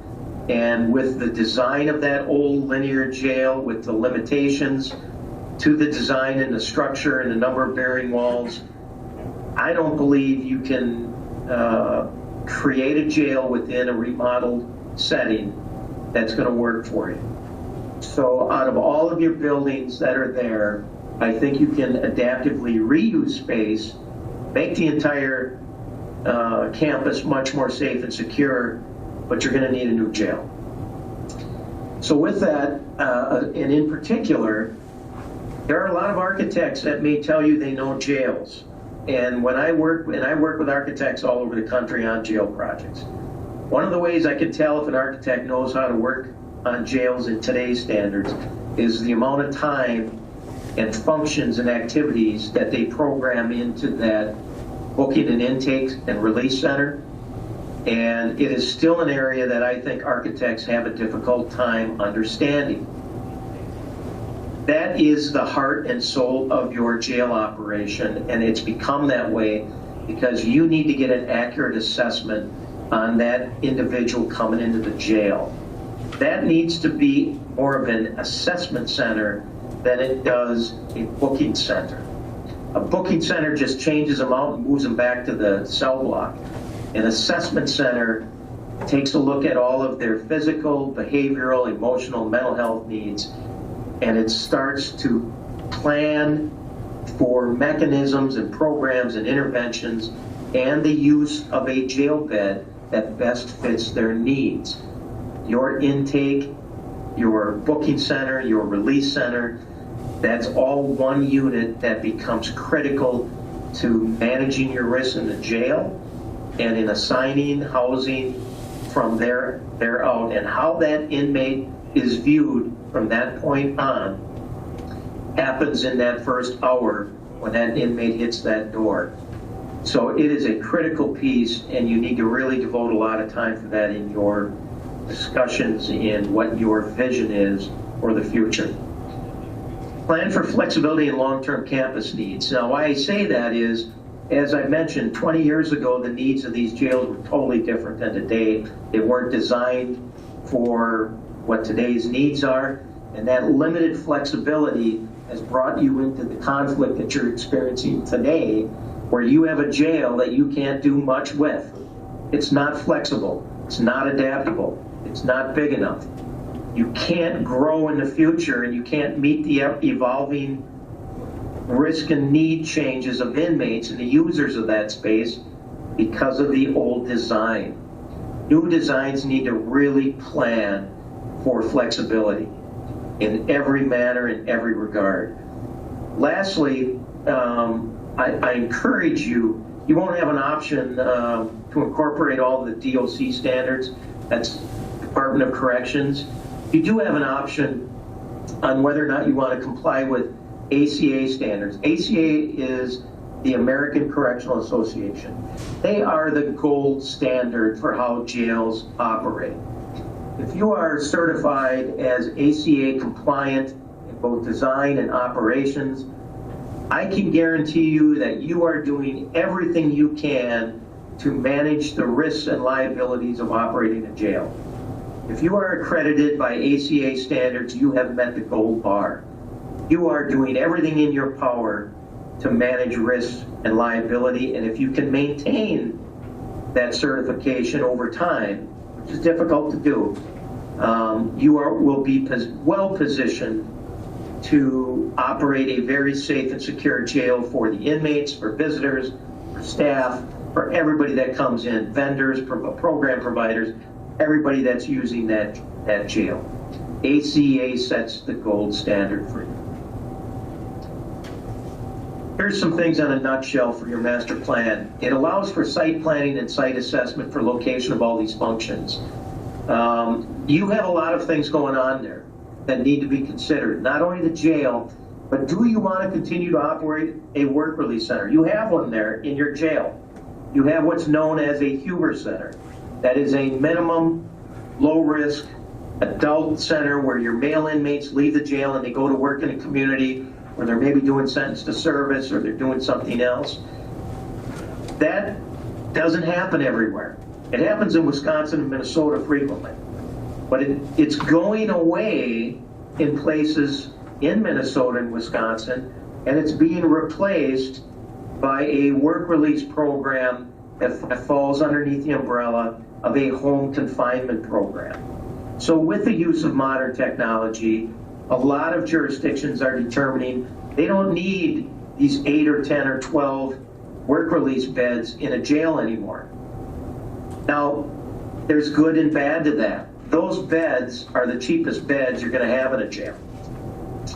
So if you have 8 or 10, like you have now, work release beds for male inmates, they're pretty inexpensive to build in a dormitory. Now you have separate kind of old cells that you've converted to open door bunks. You wouldn't design a work release center for that now. You'd have one large open area with 8 or 10 bunks in it. You can do that real inexpensively. So those beds are not expensive beds. Your problem is you don't have even 12-hour monitoring on those individuals. So you have to perhaps include a plan where you have to bring on another staff person that's going to do community supervision of those inmates while they're in their home, while they're doing home monitoring.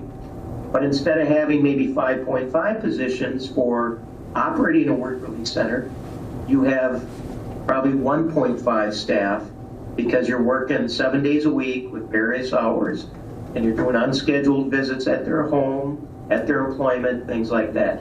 So that comes into master planning.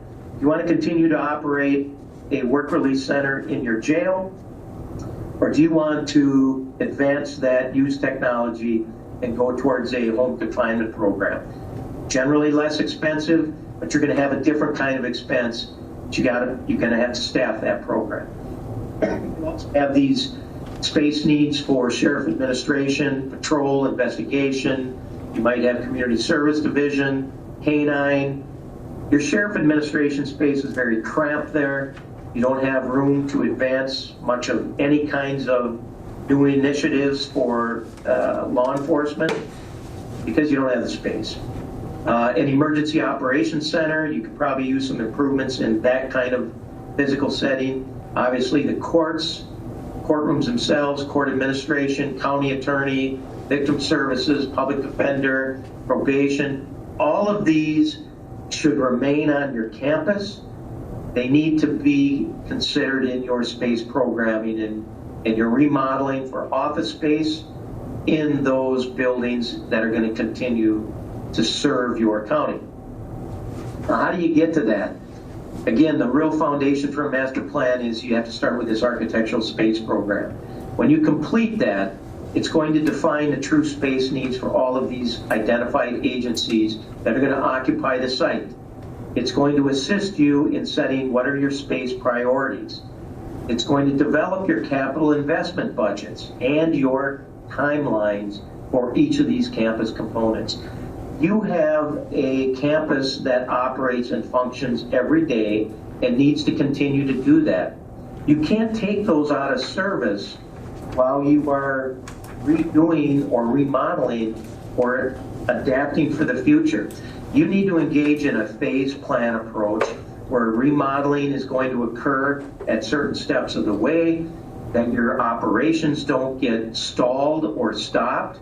They can't. They need to continue. So you need to figure out and plan what's the best way to do that. You set the foundation for that in your architectural space program. It's a very comprehensive process. It takes time, it takes skill. Usually it involves an architect with a guy like me that comes in and talks about operations with each and every office leader or department head, and you drill down into what are the true functions and activities of their office and how does that equate to space, and then you translate that space need into three-dimensional reality at some point of a building. That's where you wind up. Now, you can't even determine what this cost is going to be, in my mind, until you go through this space program. You can ballpark things. And Kent and I have talked about ballparking things based upon very broad averages that, in my experiences, I know how big a jail with 30 or 40 beds is going to be in square feet. I know the approximate cost per square foot. I'm working on a project right now in Winona that's a fairly small jail, 78 beds, I know what the turnkey cost is right now, what's been budgeted by a firm that is called a construction manager at risk. That's neck is on the line, and if that budget exceeds that, they're on the hook for those costs. And so I know what some of these costs are, and I can give you some very broad ballpark costs for just a jail. You can't do a budget on that. You can say this is about where we're going to be, but until we do the space programming and we do the concept design and we figure out the operational flow and we get into bubble number 5, it's all premature. And lastly, small jails need as much or more flexibility for the future than the large jails. So you have to really focus in your master plan, what is the flexibility for the future. The sheriff administration area, again, I mentioned there's lots of other duties. This office arrangement, the good news about that is it's a lot less expensive for this kind of space than it is jail space. But you have a real need there, and you also have to evaluate, again, the county's my client here. What's the future and what's the relationship between municipal law enforcement and the city, if you will, with the county? Is that always going to be a shared area? Is there shared expenses that need to be considered in capital investment, in long-term operating costs, in rental or lease fees? What's the relationship? Where do you see it long-term? You're planning for 10 or 20 years down the road. There's a good arrangement now. Will it always be that way? I can't answer that. But the county needs to focus on the county's interests here. And of course, we realize that those city residents are residents of the county as well. So you have some conversations that need to happen there. You have interests in the city and interests in the county. And this study, obviously, we didn't touch that. So you have to have that conversation at some point soon. And you should probably have that conversation before you engage in your master plan, so you know what you're master planning for. Again, master plan during the CMP, the feasibility of remodeling the existing jail needs to be heavily explored. Now, you got about 20,000 square feet in that entire building. I forget what the square footage is specifically for the jail, but it's a good chunk of that 20,000 feet. Whether or not that can feasibly and with a cost measure that makes sense be gutted and reshaped or reformed into administration space is unknown by me. It's going to take, I think, a fair amount of architectural and structural analysis to make that conclusion. But if it is, it certainly opens up a very, very large amount of space that can probably meet office space long term. Now, if the building is determined not to be appropriate for remodeling, let me get this for a second.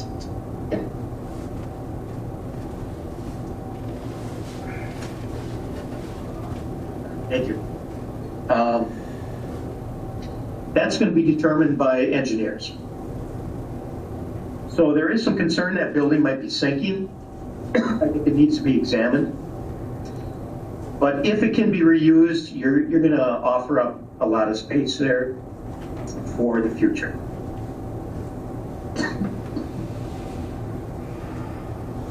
Other general recommendations, I think there's going to be a lot of forced conversations about the roles and responsibilities of the justice system agencies and the staff. You have to look at this as a collective goal, as I mentioned.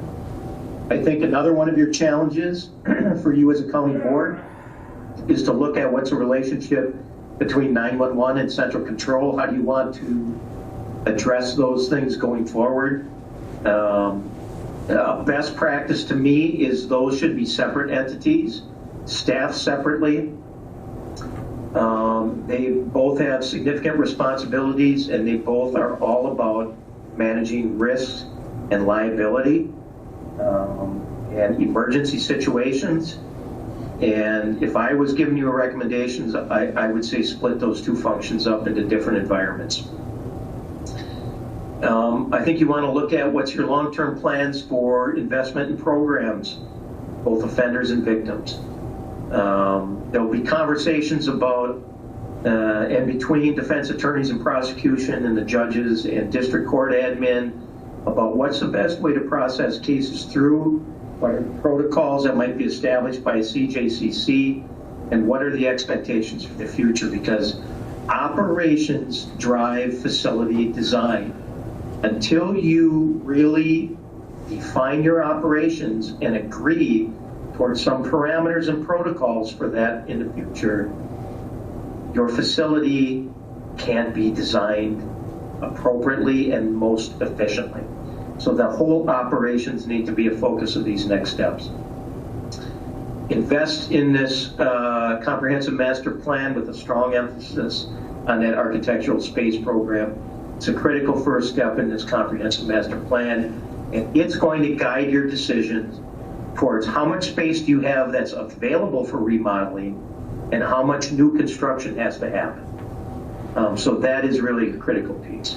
Now, the good news is, if you're looking at some of these operational things up front, I am familiar with a really significant amount of technical assistance that's out there at either no cost or very low cost to the county.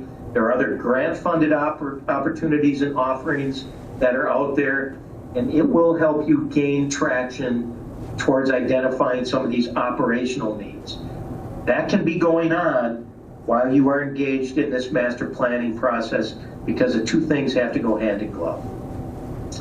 This written report that's been created on both the buildings by ICS, operational things by myself, they have far more specifics than what's been presented in these presentations. My suggestion to you is, when you get these reports, you use these as a guide in moving ahead. And so I'm sorry I've kind of gone a little long, but I am finally at the end of it, of the presentation. I certainly want to, and I'm available for as long as you need me. I want to open this up for questions. I'm going to end the show. And Jenny, if you want to take back control of the screen, you're more than welcome.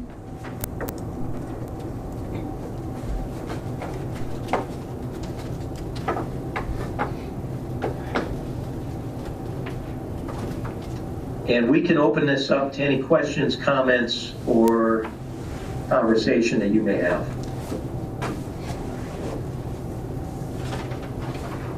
Well, firstly, thank you, Tom, for that presentation. It was very informational, and a lot of information there to kind of think about and look at and get into. So I think this is really, I'm not overwhelmed, but I think there's a lot to take in with a lot of these recommendations and ideas and thoughts. So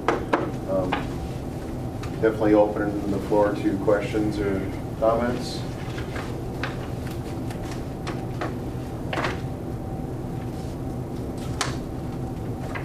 Well, I had stuff written down I was going to ask you, and you actually answered some of them things as you were going, so that was, you were doing a great job of that.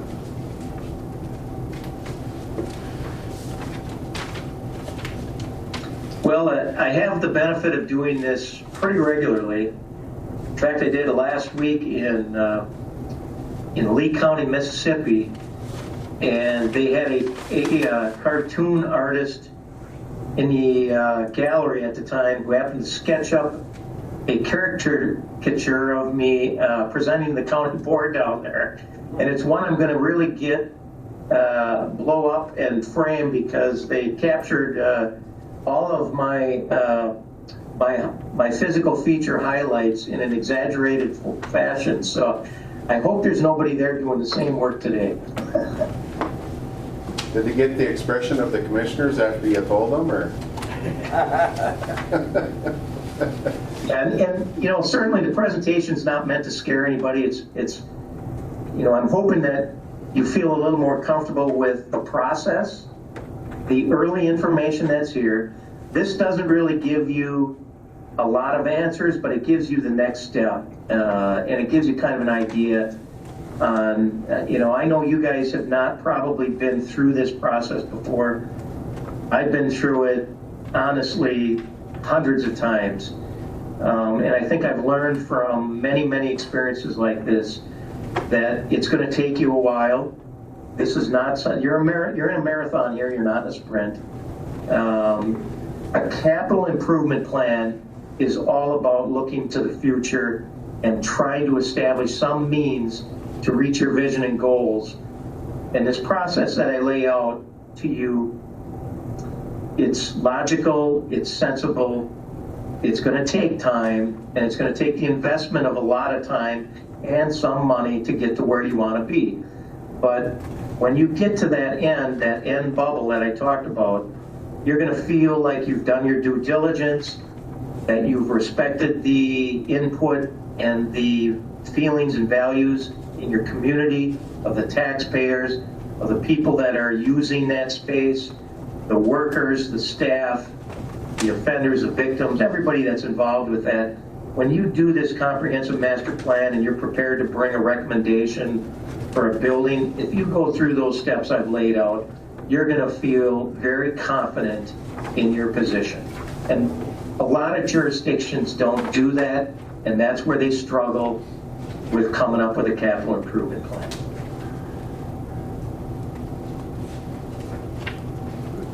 Thank you for that, Tom. And thanks for all your work and all the staff's time and efforts too on assisting you, and that's appreciated to get a nice, clear picture of things too. Okay, I'll silence myself, and if anybody has a question, certainly I'm here. Thank you. Anyone have any questions or comments for Tom or Kent? Don't know where to even start. That's right. Speechless, that's a first, right? Oh. Anybody? Well, thank you, Tom. Thank you, Kent. All the people involved, and we will certainly look at this again too, and do some little fine-tuned reading, but certainly an informative presentation, and seems to me like a real valuable assessment too. So, thank you. Thank you. If I could go off topic just for a moment, there was a question about the versatile assets in Duluth. They're looking at either one or two recycled tissue machines. They would be using the recycle plant that's associated with that, so wood use would be minimal. However, there is an OSB, potential for an OSB facility in Itasca County, which would really impact timber sales in your end of the wood. May 15th was a critical date that we were given for potential announcement on that. So, because they know how important timber sales are to the revenue for the county. Absolutely critical. Good point, thank you. Thank you. Thanks, Ken. Yeah, we will. Thanks, Tom.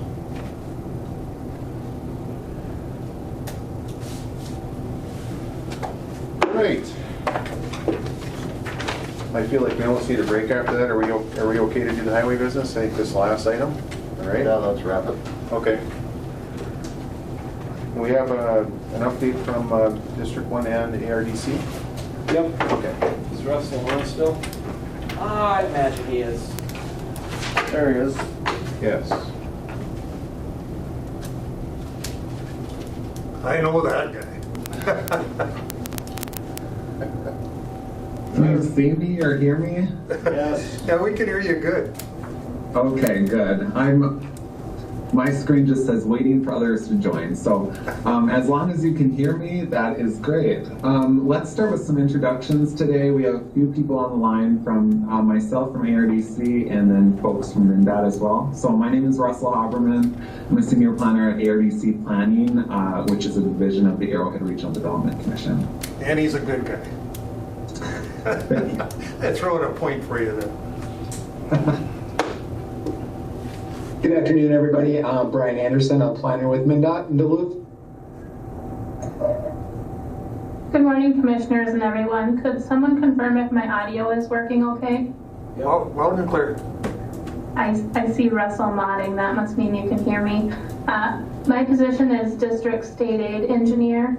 As part of the district management team here at MnDOT in Duluth, I succeeded John McDonald, who retired last year. So I have the pleasure of working with Dave and Trent on a regular basis, and I look forward to meeting you all in person eventually. Thanks, Russell. Thank you. So what we'll be presenting today is I'll be bringing forward a few things from ARDC. We'll be talking about the Transportation Alternatives Program and that program from this past year. And then we'll be talking a little bit about the Area Transportation Partnership. I'll then be passing things over to Brian to expound on some of the federal funding items that the ATP handles, as well as some MnDOT programs, and Kristen will wrap up with some more focus on projects in Koochiching County. And we obviously are here to present, but we would also love if you have any questions for us along the way as well. So I'm going to jump right in with some of the items that ARDC is working on in Koochiching County this year. Right now, and what's on kind of the top of my mind, because we had a steering committee meeting yesterday, is the International Falls Area Transportation Plan. This transportation plan is funded by MnDOT, and it is in coordination with looking forward toward the 2027 Trunk Highway 1171 project, which is a pavement maintenance project, but there is hope that there may be a future project beyond that maintenance project where larger changes could come to that section of roadway. And so instead of just looking at that corridor, we wanted to look at it on a community level, as I presented to you about before. And that specific project is wrapping up now. So you may have seen information about a public review that came out in the past month here. And this week we are kind of putting all the different pieces together into that document. Something also on the horizon is Little Fork has received planning assistance from the Safe Routes to School program. So next academic year, so starting probably in August or September, we'll be working with the folks in Little Fork to put together that Safe Routes to School plan. Turning attention to the Transportation Alternatives Program, you may be familiar with the Transportation Alternatives Program as a program that usually funds things like trails or sidewalks or Safe Routes to School projects, but it also funds things like scenic byway improvements. It also does things like Main Street improvements. There were a couple, and I'll pull my binder here so I make sure that I'm saying this right. There was one project that Koochiching County applied for in this most recent round, and that was for the Little Fork Main Street. Unfortunately, that project did not receive funding this year. We have $900,000 of federal funding to distribute for our entire 8-county region in Northeast Minnesota. And that funding went to a Two Harbors Trail project, a Moose Lake bike trail down in Carleton County, and then Main Street improvements in by Wabick, Minnesota. So that is the update with that Transportation Alternatives Program. I will now turn to the Area Transportation Partnership. And we did distribute a handout about the ATP for your information. And I'm going to try to share this. And let me know if it's working. Can you see anything?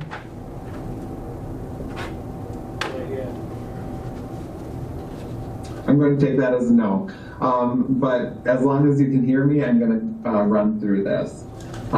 So the title of this handout is Northeast Minnesota Area Transportation Partnership, if you're able to follow along. It starts with some statistics about MnDOT District 1, miles of roadway to number of bridges. And then it goes into the role of the ATP. Really, the ATPs are located throughout the state. There are 8 of them to emphasize greater public involvement, enhance regional planning, and increase cooperation development of Minnesota's State Transportation Improvement Program. You might hear us refer to that as the STIP. This is a program that includes all of the transportation projects that are federally funded in our region. In addition to handling and managing our federal aid program for our transportation system, the ATP also directs ARDC's use of transportation planning funds. This is about $90,000 that the state legislature directs toward us to work on transportation on a regional level. Sometimes that can even extend more locally to a specific community or a municipality as well. Of course, this work encapsulates the 8 counties in northeast Minnesota, so that's Carleton, Cook, Lake, St. Louis, Aconite, Chaska, Koochiching, and Pine. And we have a rather extensive board membership. We have 47 members. We break those into 3 categories: elected officials, transportation professionals, and advisory members. And I want to just start by extending our gratitude for those who join us from Koochiching County. Those who are elected officials on our board. We have a primary member in Commissioner Adie, and then an alternate member in Commissioner Pavlik. And Dave Raymer also joins us on behalf of transportation professionals in Koochiching County. So thank you for joining us. We meet quarterly, and it's always great to see you. This year, it's been a little different because we've been doing things virtually. So, but it's still great to connect. I will pass things over to Brian at this point so he can kind of talk about funding. Sure, thanks, Russell. If you wouldn't mind just staying on the same handout, I'm just going to continue to run through it. Starting on page 3 of the document, you'll see some language about the state transportation improvement program. And this is really a 4-year list of federally funded projects. We generally refer to this document internally as our commitment to the public. Once a project enters the document, MnDOT really does our best to deliver that project. Might not always be to the original scope or time frame, but we do our diligence in accomplishing that work. You'll note on page 4 is kind of a breakdown of how MnDOT receives our funding in different funding buckets. I'll kind of just let you look over that page. Feel free to stop me with any questions. I'll kind of get into some more funding sources here in a minute. Page 5 is really kind of an overview of our ATP timeline.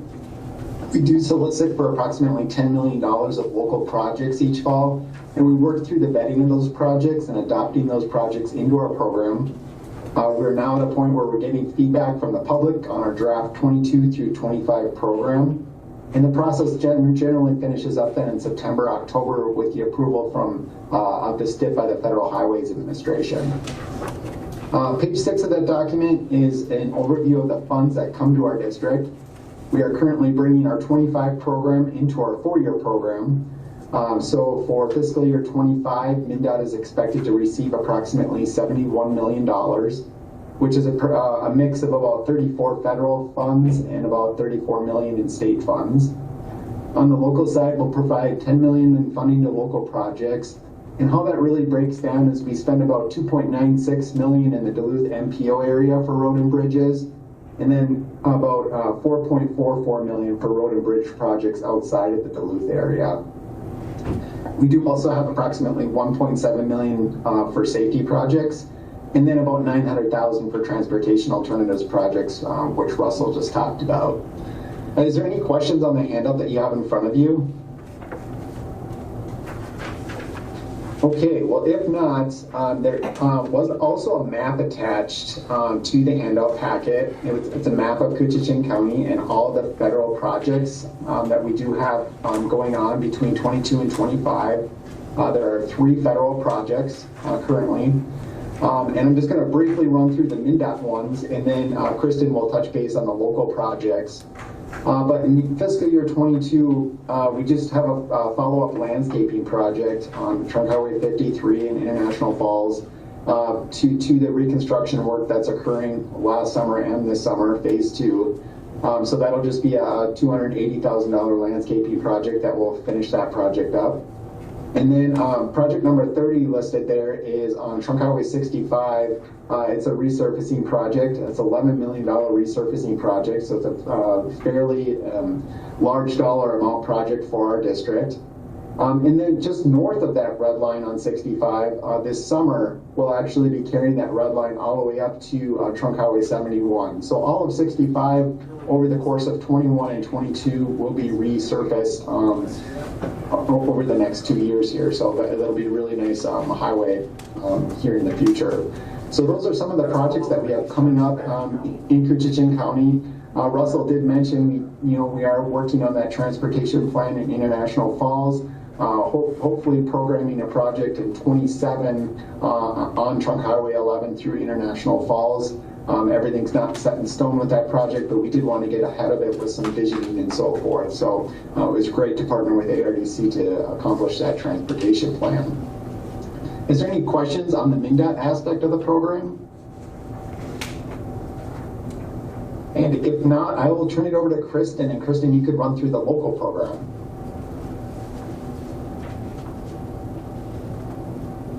Thank you, Brian, and good morning again, commissioners and everyone. The highlight of the local federal aid program for Koochiching County that I wanted to bring up this morning are the intersection improvements that are being explored for the intersection of County State Aid Highway 332 and Trunk Highway 53. I believe we are expecting more information on the final alternative or perhaps a couple of different options for that intersection coming up in early June here with the help of the county's consultant. In addition to that, I wanted to bring up the success that Koochiching County had in securing a state earmark for your Van Linn Road overpass. That will be another exciting project to deliver. Although it's not on the federal aid side of the equation, it's another big project that we know is coming up in Cook County's program. And lastly, I'll just share a little bit more about the role of the district state aid engineer. I mentioned in my introduction that I work closely with the county engineers in our region and also state aid cities to help them deliver projects after they've been selected. So if you do have questions on projects that aren't in your program, of course, ask Dave first. And if you have any messages that you would like me to bring back to the district management team, Dwayne Hill wanted me to send his regards. He wasn't able to be with us this morning, but I would be happy to bring any messages back to the MnDOT team here as well if there are any comments or questions for the district.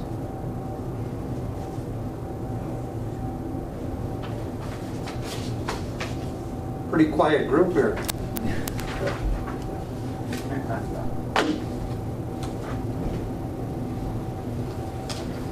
Oh, thank you, Kristen, and Russ and Brian. I'm personally looking forward to this roundabout. I kind of want to drive around one of them. So I'm kind of looking forward to that and was excited to hear that that would be a possibility for up here. So I'm kind of curious how a roundabout's going to work there. You have two highways kind of connected.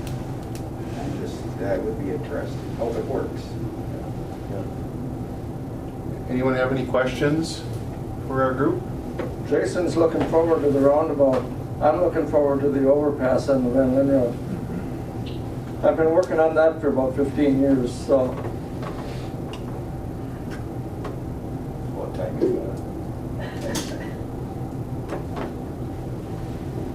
Yes. Well, this is Dave Reimer.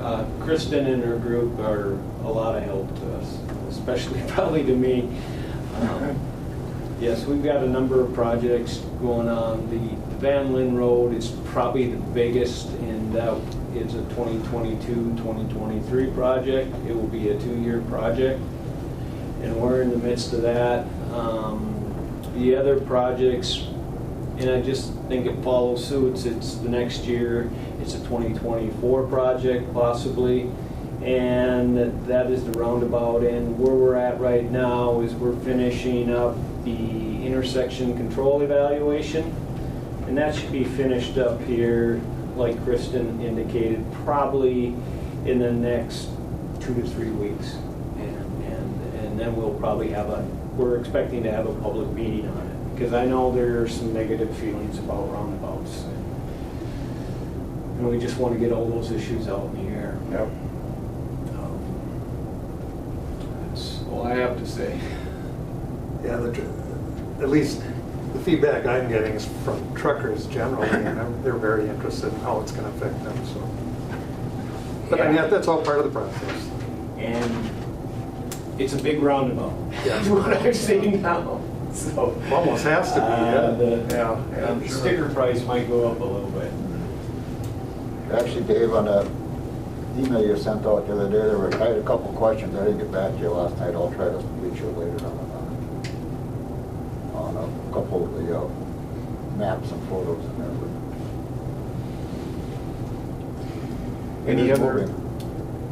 Any other comments for our guests?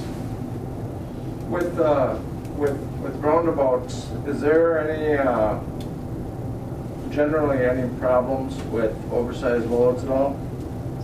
Well, the roundabouts are meant to, if need be, the trailer can easily transfer up onto the center of it. So in this roundabout, it's pretty large. I think we're talking, I can't remember the numbers now, but it is rather large. Okay. You know, you look at the intersection now and it almost, you know, how that dog leg comes up, it almost looks like it's part of a roundabout. But it will be made for the size vehicles. Okay.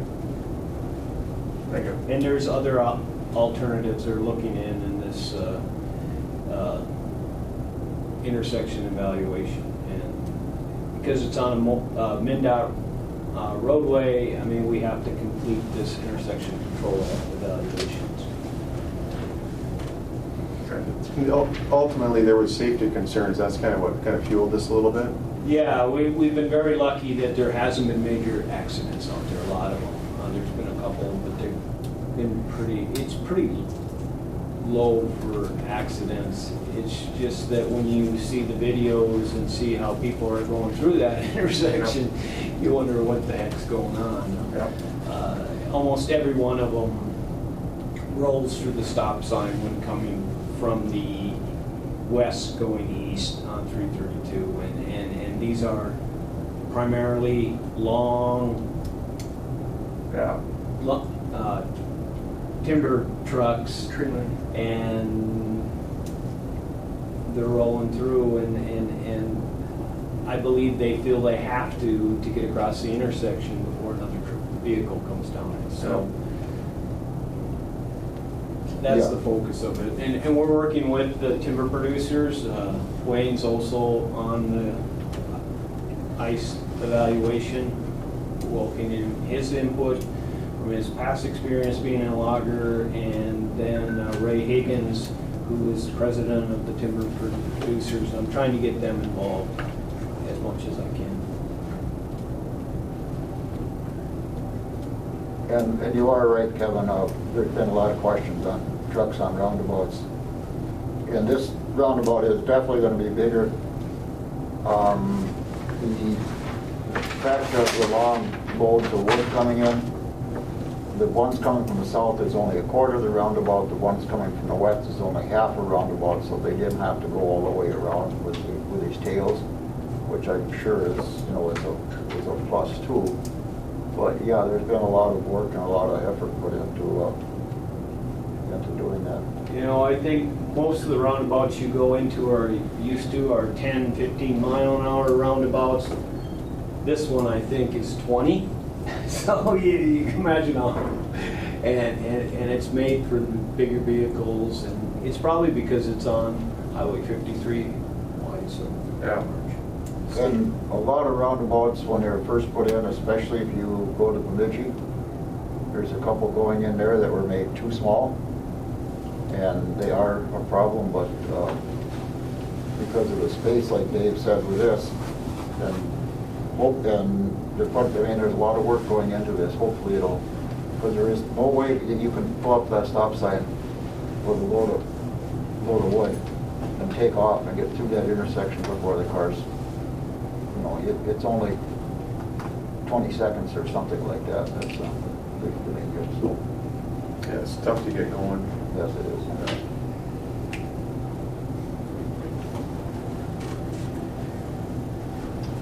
But I've had a lot of people call me and ask me if I was nuts too about the roundabout. So Dave, you said that you're planning on having a public meeting sometime in the future, or you have any? Yeah, I would think that would probably be late May or early June. Okay. I mean, there hasn't been a lot of, I thought I would be contacted by, the media, and there really hasn't been much of that. And maybe that's good, maybe that's bad. But yes, with the results of the ICE study, we'll present those and get people's feedback and move on. We'll have a public hearing, it'll be interesting. Yeah. I think, is that it, Kristen, or is there one more? Kristen, can you hear us? Oh, there she is. Yeah, Mr. Chair, I believe Engineer Reimer's audio is a little bit quiet. It must be my speaker isn't working too well. I don't have anything to add on the intersection control evaluation for that project, unless there are any questions that you all would like me to bring back to Dwayne Hill or our district traffic engineer, Jim Miles, who has been working very closely with the highway department on planning the options for that project. I can hear the commissioners rather well. Yeah, Kristen, were we going to talk about the projects that are going on this year real briefly by MnDOT?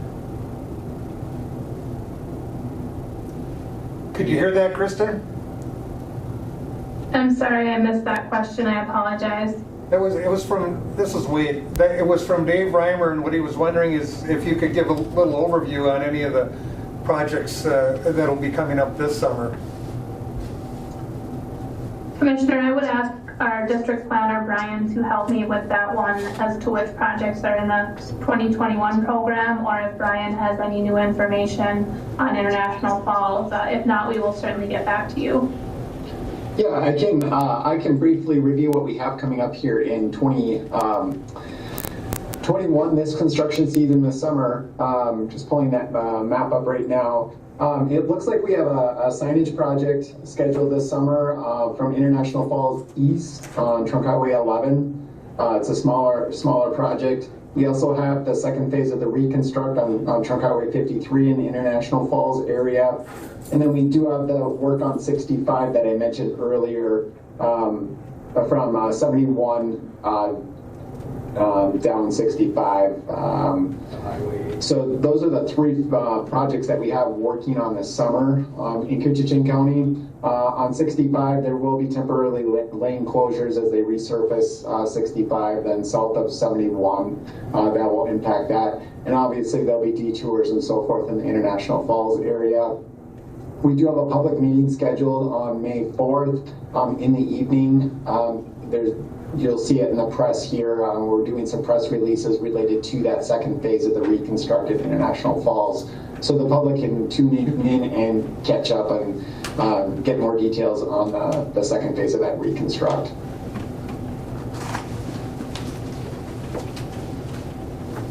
Thank you for that update.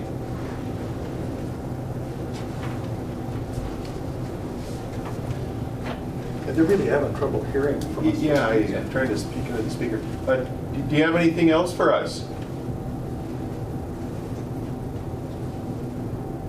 Nope, that's our program, and so we really appreciate your time. Thank you for allowing us some time on your agenda to share with you with our program, and look forward to talking to you again next year, if not sooner. Thank you. Thank you for being here. Thanks, Kristen, Russ. Thank you. Is that roundabout could be 23, 24, is that correct? I wouldn't know. 2024. The roundabout would be 2024. Oh, okay, thanks. Van Lund Road's 22, 23. Yep. At this juncture, we are at the public comment. Do we have anybody here or online for public comment?